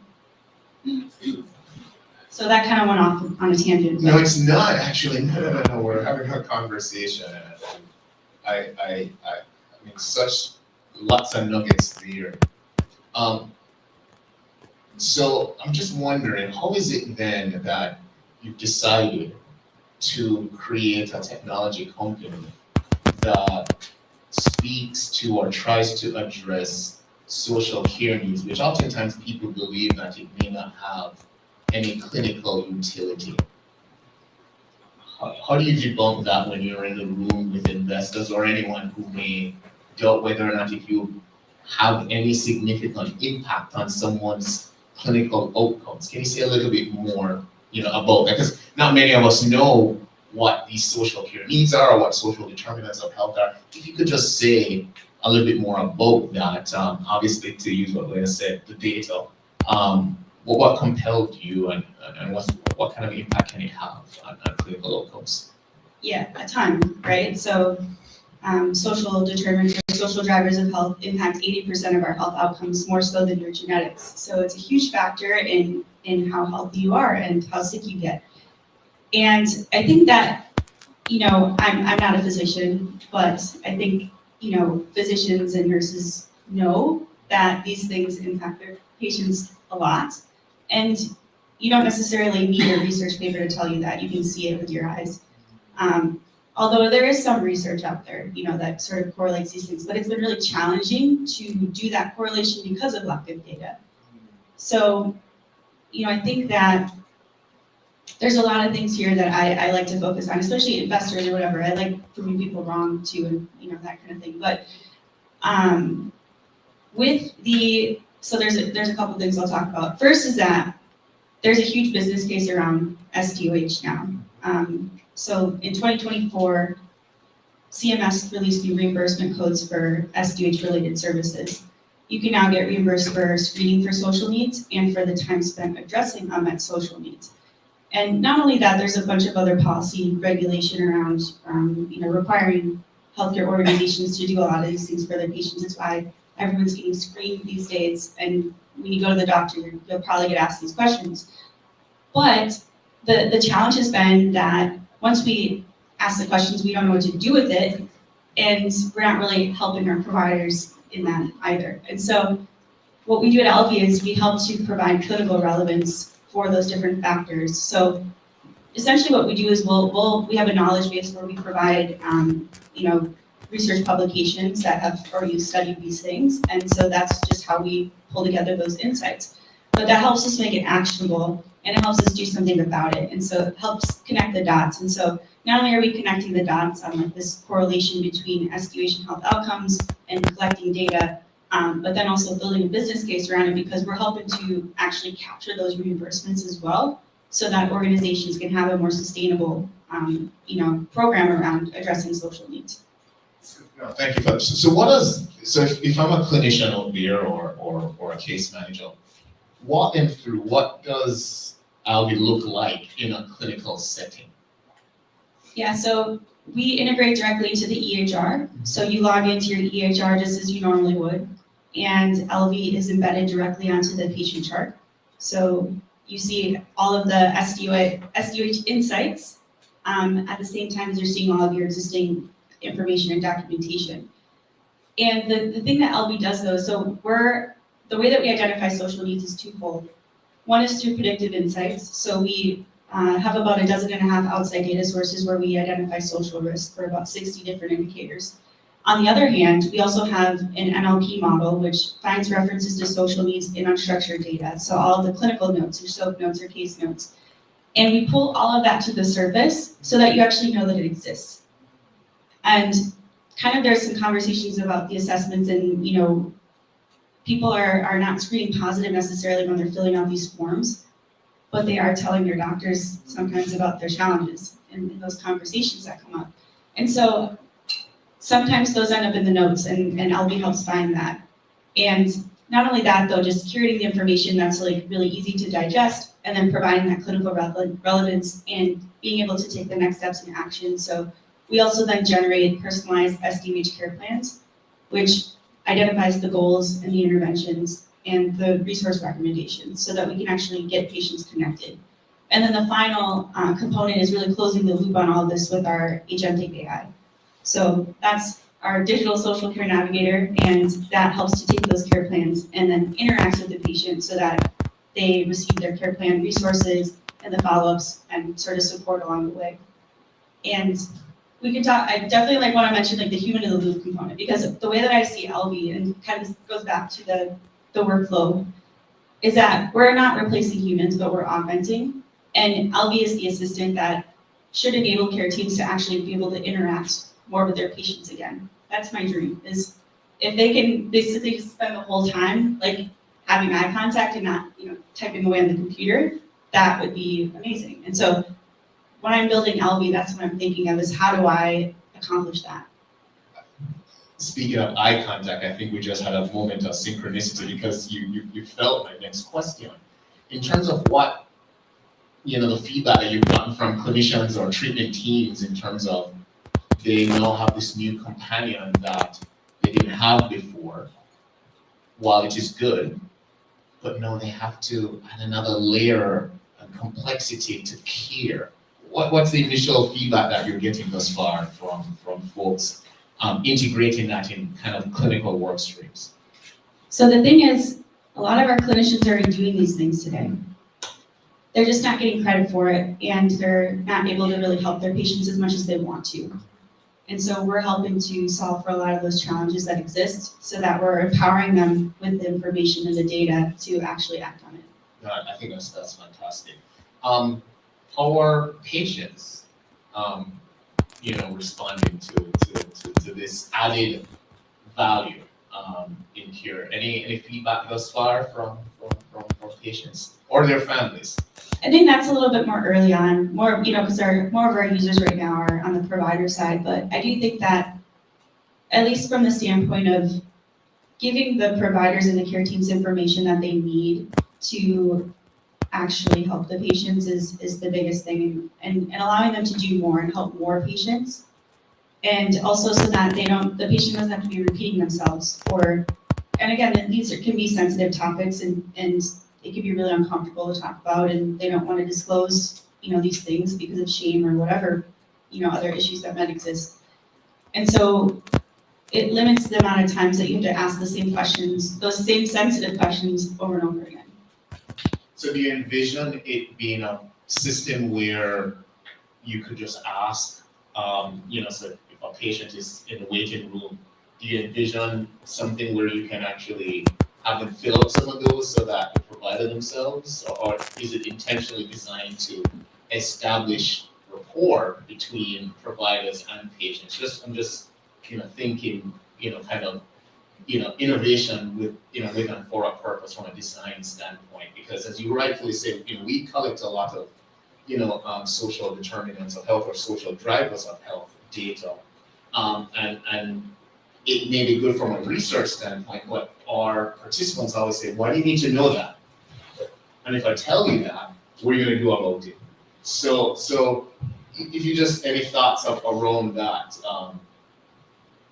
Yeah, there's a few layers to unpack there. So we do have the ability to screen with the digital social care navigator. And so, sometimes it's easier to put those types of sensitive responses into this anonymous tool. But again, I think it's also the other things, the other factors where we can find the clues to these types of challenges with those human-to-human conversations, or even in a lot of these like geocoding publicly available data sources, so that we just know that, hey, this person is in a rural area and it takes them 20 minutes to get to the nearest hospital, and how does that impact their access to care? And maybe I shouldn't try to get them scheduled in for these 1 million appointments. Next time I'll do telehealth. It's just kind of like having that insight ahead of time. But I think that, the other thing that we're doing though is with all of the automation we're doing behind the scenes. So for example, we automatically assign an ICD-10 code to any social barrier that we identify. And so we're passively collecting and structuring the data that's been inherently unstructured, and therefore helping to make it more reportable moving forward. So I like to think of us as almost like that invisible layer working in the background to kind of like solve a lot of these problems, so that you don't have to do these things. You don't have to ask the questions, and you don't have to do the extra documentation. You can just let humans be humans and sort of try to help them from there. I know, and it's pretty consistent with your mantra, right? Doing the hard things to make it easy, for others as well. So I'd love to hear your thoughts about this, because for some of us, we've been doing social determinants of health, social drivers of health, or non-medical, drivers of health, however palatable it is for folks. And we've always felt like, man, like we've been preaching this a long time. No, it's become this cool thing. No. What do you think? How do you think you can overcome some of the stigma that's floating out there in the zeitgeist? Obviously, what you just shared are very evidence-based facts about 80% of your clinical outcomes and health outcomes are dependent or related to these kind of non-genetic, non-biological factors. So we know the data is there, but yet still people seem very reticent to acknowledge it. Why do you think that's so? What are the drivers behind, this reluctance to adopt it? Any thoughts? I think, when people hear social needs, they automatically assume a certain thing or a certain population that it's impacting. Like what, if you don't mind? Underserved populations, minority populations, they think that it's only impacting a small percent. The reality is that it impacts a lot broader part of the population, and everybody has different and unique needs. And so it's kind of like when we're talking about femtech, it's like, it's not niche. This is also not niche. It's a big market. And the way that I kind of overcome all of these things is, at the end of the day in healthcare, no money, no mission. I take a very unsexy approach to social determinants, and it's very data-driven, and it's also very much reimbursement-driven. So I show our partners how to make money from these social drivers of health programs. And so that's where like every partner, every customer I talk to, we do a reimbursement assessment for them. And I can tell them, this is how much you're expected to get reimbursed for every year. So with Mayo Clinic, who we're working with, their reimbursement potential is 52.5 million every year. That's not nothing. That's a lot of money. So when I talk to the CFO, they're like, okay, Nicole, like, you need to be talking to my teams yesterday. Like, and what do you mean we're just leaving it on the table? And like, yes, you're already doing these things, but in true CMS fashion, it's very nuanced in terms of like how you can actually get the reimbursements. And so that's where the LV technology can help unlock a lot of that potential. And so nobody's gonna naysay 52 million, you know, they're gonna be on board with that no matter what they think about SUH. And so that's, again, it's a very practical way to look at it. And it seems like very heartless, but again, no money, no mission. And in order to really be able to get the broader message and good across, you gotta sort of sometimes work with the existing infrastructure. I kid you not, Nicole. I think we have some crazy synchronicity going on, because my next question really was to ask about a partnership that you feel has been most impactful. You could continue with the Mayo, collaboration, or if you could pivot and go elsewhere. But I wanted to, and again, she's not saying that you are their favorite, but if you could just highlight what, which partnership, or is there a partnership that reflecting on you like, wow, like we're making a huge impact? Could you comment on any of those? I know there are many, but just curious. Yeah, I mean, well, I think early on, like, you were a strong believer in me and Albie, and I thank you for that, because that's meant a lot. And, especially when you're the little guy, it's hard to get that buy-in, so thank you. Mayo has been a big one for us, and in a lot of different ways. And like, I've gotten my hooks into them so deep, like they cannot get away. So I can talk more about that later, but we first got introduced to them through their Platform Accelerate program. And so we had access to all of their de-identified patient data. And so we had the ability to train and validate our AI models, which was huge because, healthcare company, you need data and you can't get it. So that's like a really good way to do that. So that opened up a lot of doors and possibilities. And then, we were fortunate enough to come out of that program with a pilot. And, so beyond some of the really cool health system partners that we've made, I'll talk about the little guy. So my very first customer is a customer called Bridge Prenatal, and they offer a wraparound maternal health services. I met them and was sort of, contracting with them when I was pregnant. And I hadn't told anybody at the time. I was still very mum about it, but they might have been the first people I told, like, professionally, actually, because I'm like, yes, actually, I really understand what you guys are doing now. But I have had investors be like, Nicole, like, you need to drop them. They're not paying you enough money. What are you doing? You're spending so much time on them. And I kept saying adamantly, no. You need to have that first customer that is going to be your evangelist and is going to go out there and be your customer reference and go to bat for you. And no one has done that like Bridge Prenatal.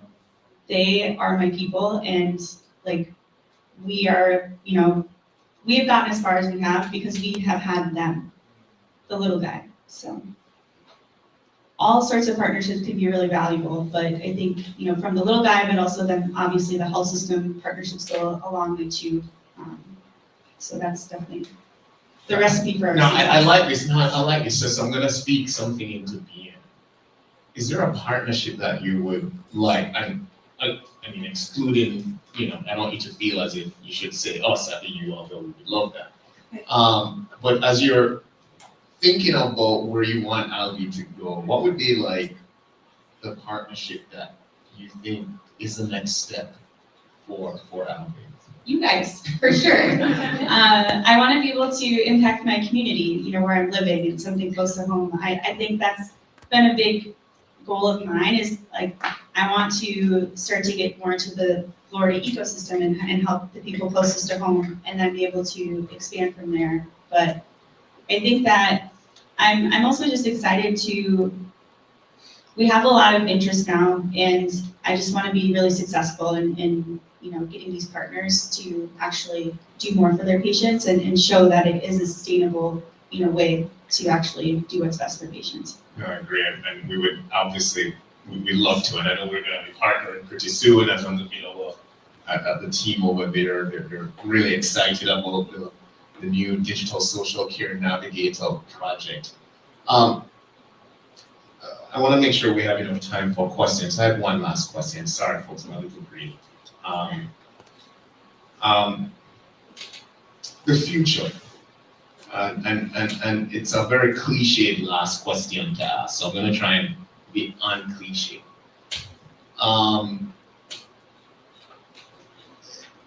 Obviously, we don't know how things are, and I think Dr. Linda, when she was talking about the future, instead of focused on the future of science and technology or business, she really focused on the future of our country because it impacts everything. Where do you see, non-medical drivers of health research going? In light of what we currently are experiencing, and you can answer it however you want to, but my hope is knowing you very well that you're very matter of fact, but you also have hope that grounds that as well.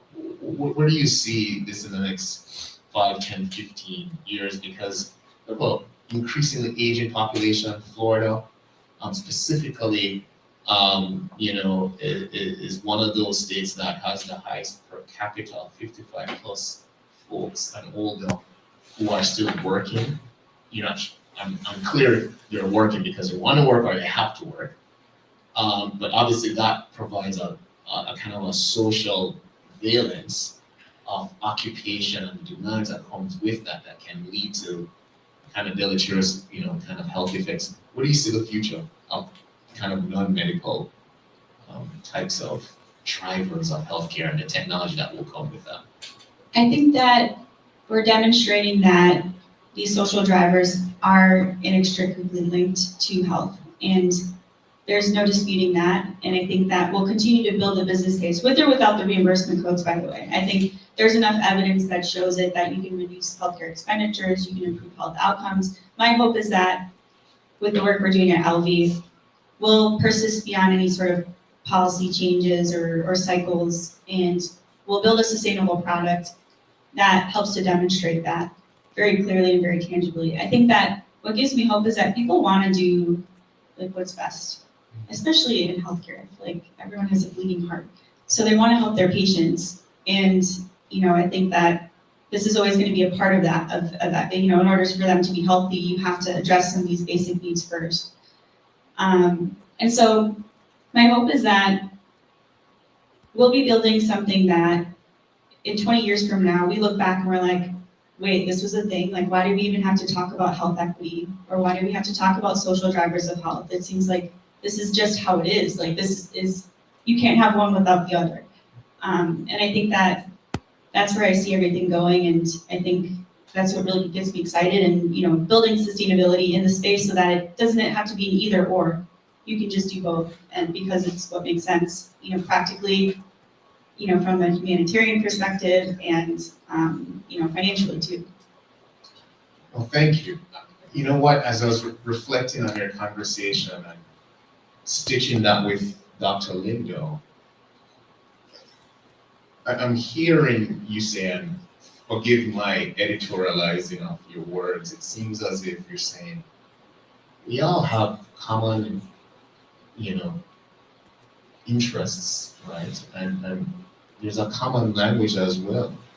And once we lead with that and grown our conversations in that, then the perceived differences that seem to create these firewalls where we can't really understand or just have open conversation.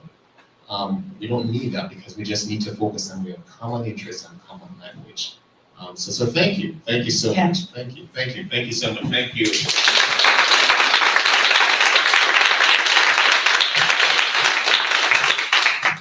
So I think we have time for two questions. I don't want to be between you and or soiree at the end. Any questions for Nicole? Yes, and you see a familiar face. There, shout.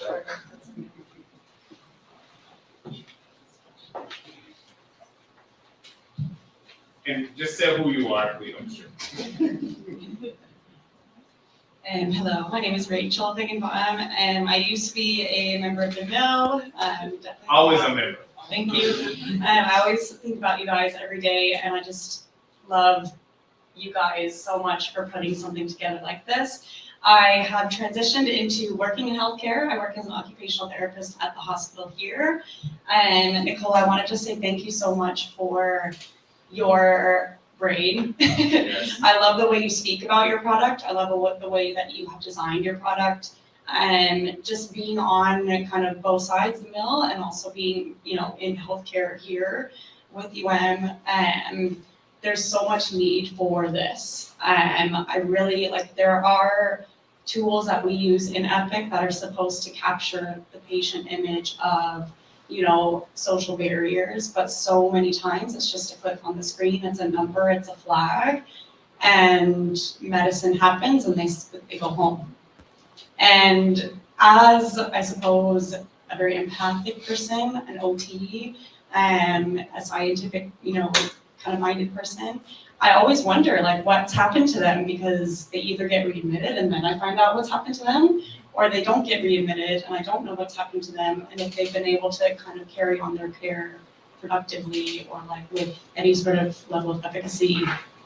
So thank you so much for designing a product that is patient-centered, obviously flags any sort of barriers that these patients come in contact with, but also provides a bit of a solution.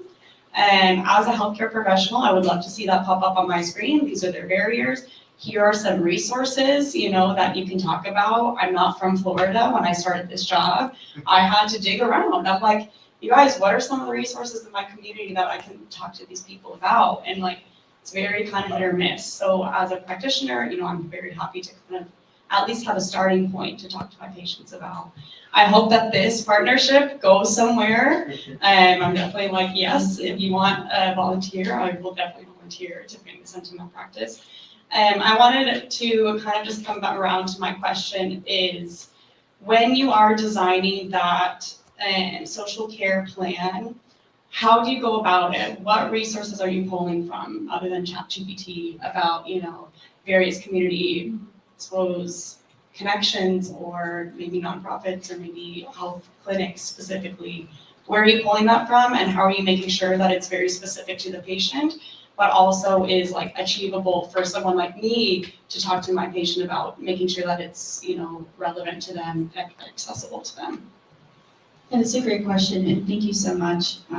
So there's a few different ways that we source resources, and I should say that our goal is not to become a resource referral directory. It's more that we're sort of supporting the SDH workflow itself. So first thing is that during implementation, we identify the organization-specific resources, so what is available at the health system or the clinic for the patients already. So you have your very local resources already configured. Second is that if you are using a tool like Find Help or Unite Us, we can do the integration so that we're pulling in those resources.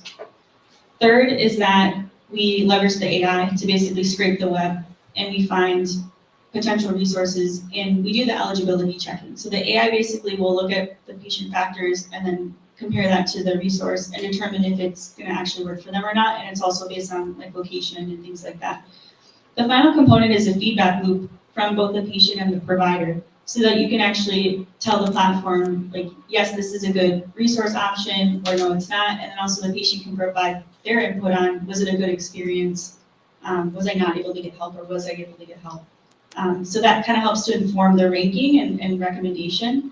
And then basically in the platform too, it's there's a feedback loop in there too. So you can thumbs up, thumbs down things. That makes the recommendation stronger over time.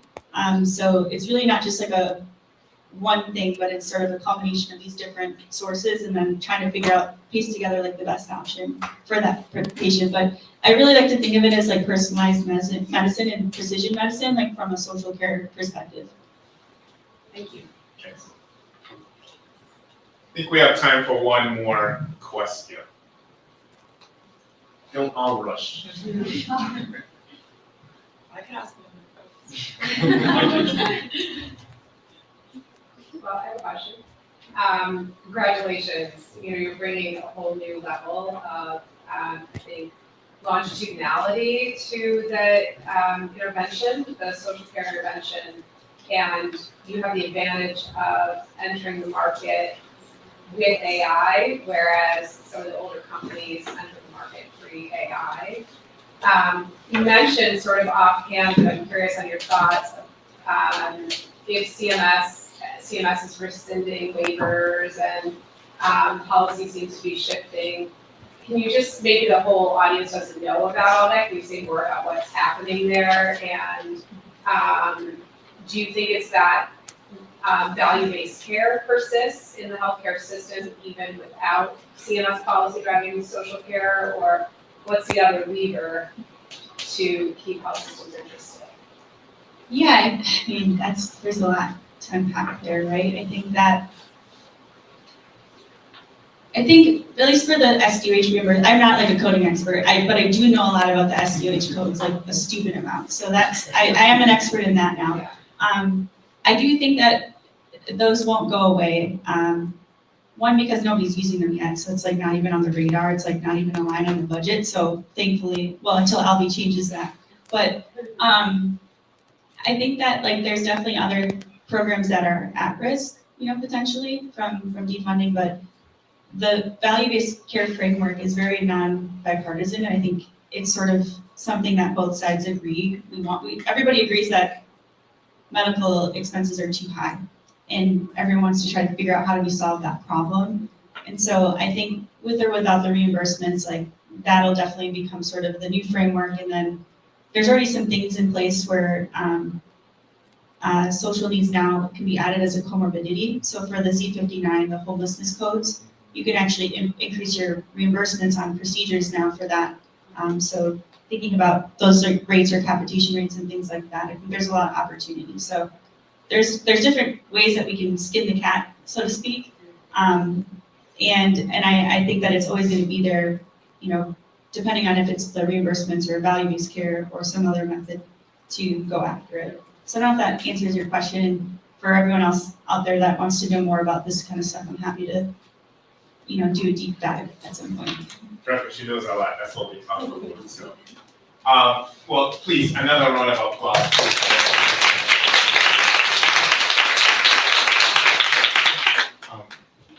I am really proud of you, you know that. Seriously, I'm really proud. And so it's our distinct honor and pleasure to provide you with a token of appreciation for not just your presentation, but your commitment and your collegiate with the mill. And yes, our team has already sworn to say, yes, we're going to be working on this digital social care navigation. So on behalf of our team, thank you so much.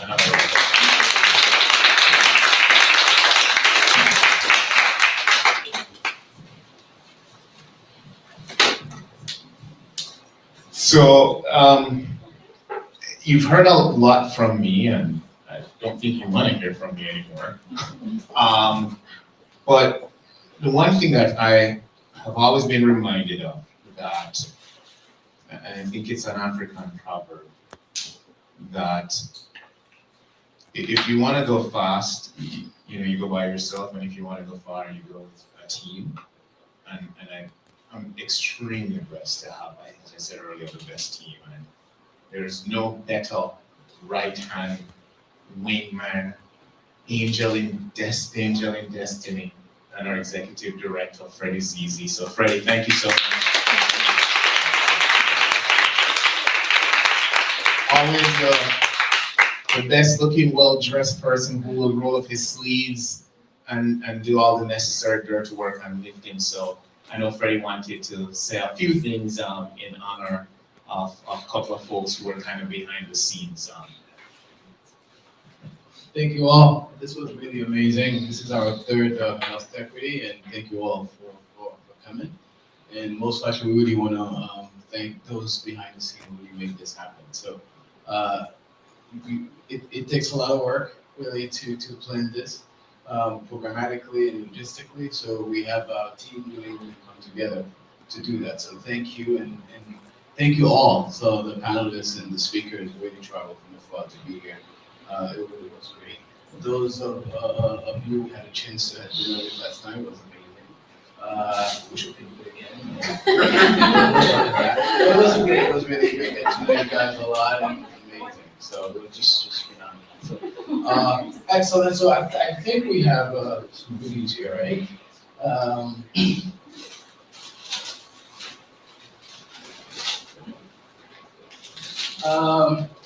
We have some nice flowers here, and I'd like really to give this to somebody who worked really very hard. Most of the team probably haven't get to know her yet, but I have a chance really to work closely with her and on a regular basis to plan this, and she's really worked hard behind the scene to make sure that we have everything we need to make this happen. It's a pleasure for us, Frida, to offer us.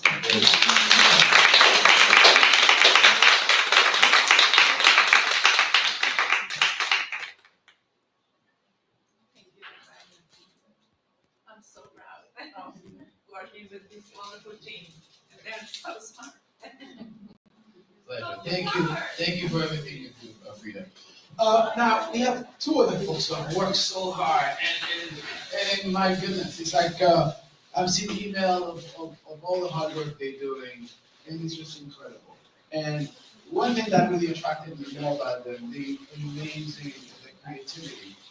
Sometimes we think about, okay, what should we do? And then next thing I just thought, I think Jasmine did it, or Ceci already did this. I said, when? It's like they a few steps ahead of us. And then in addition to all the things they do on a regular basis, they still find time to make this an amazing event. And guys, thank you so much. And I think we do have. Come on now.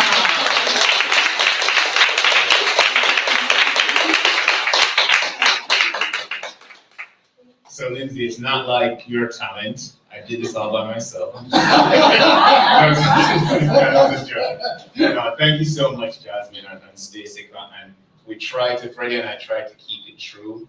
I asked them what was the dress code, and Jasmine said, a hint of pink. So a hint of pink for you. Thank you so much. Yes. Thank you very much. You are amazing. Thank you. Thanks.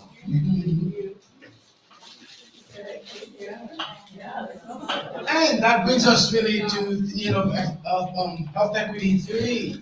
So for next year, I'm going to invite you again. Just put that in your calendar. It's always happened during Miami Tech Month in April, and usually towards the end of April. So we will let you know the theme as soon as we come up with it. It's going to be amazing. It's like it gets better every year. So thank you all. I think we have some light hors d'oeuvre and refreshment for you outside, so you guys come good network a little more, get to know a little bit more about the work that we do here, the work that you do, and build some network and some new friends. And amazing, it was great. And you want to take us home? Yeah, I guess. I think I've done enough talking. No, thank you so much. If we could have some of our panelists to come to the front so we can take some pictures, please, that would be greatly appreciated. Again, thank you all so much. We'll spread the word. We're building something huge, but we means us in this case. So thank you all so much, and thanks again to our panelists.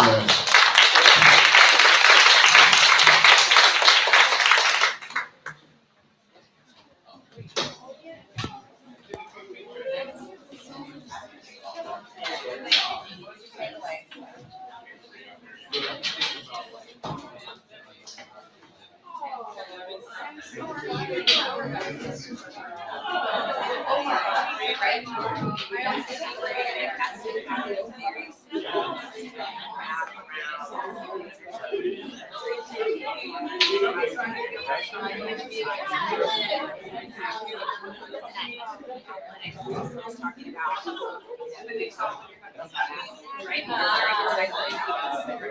Bye.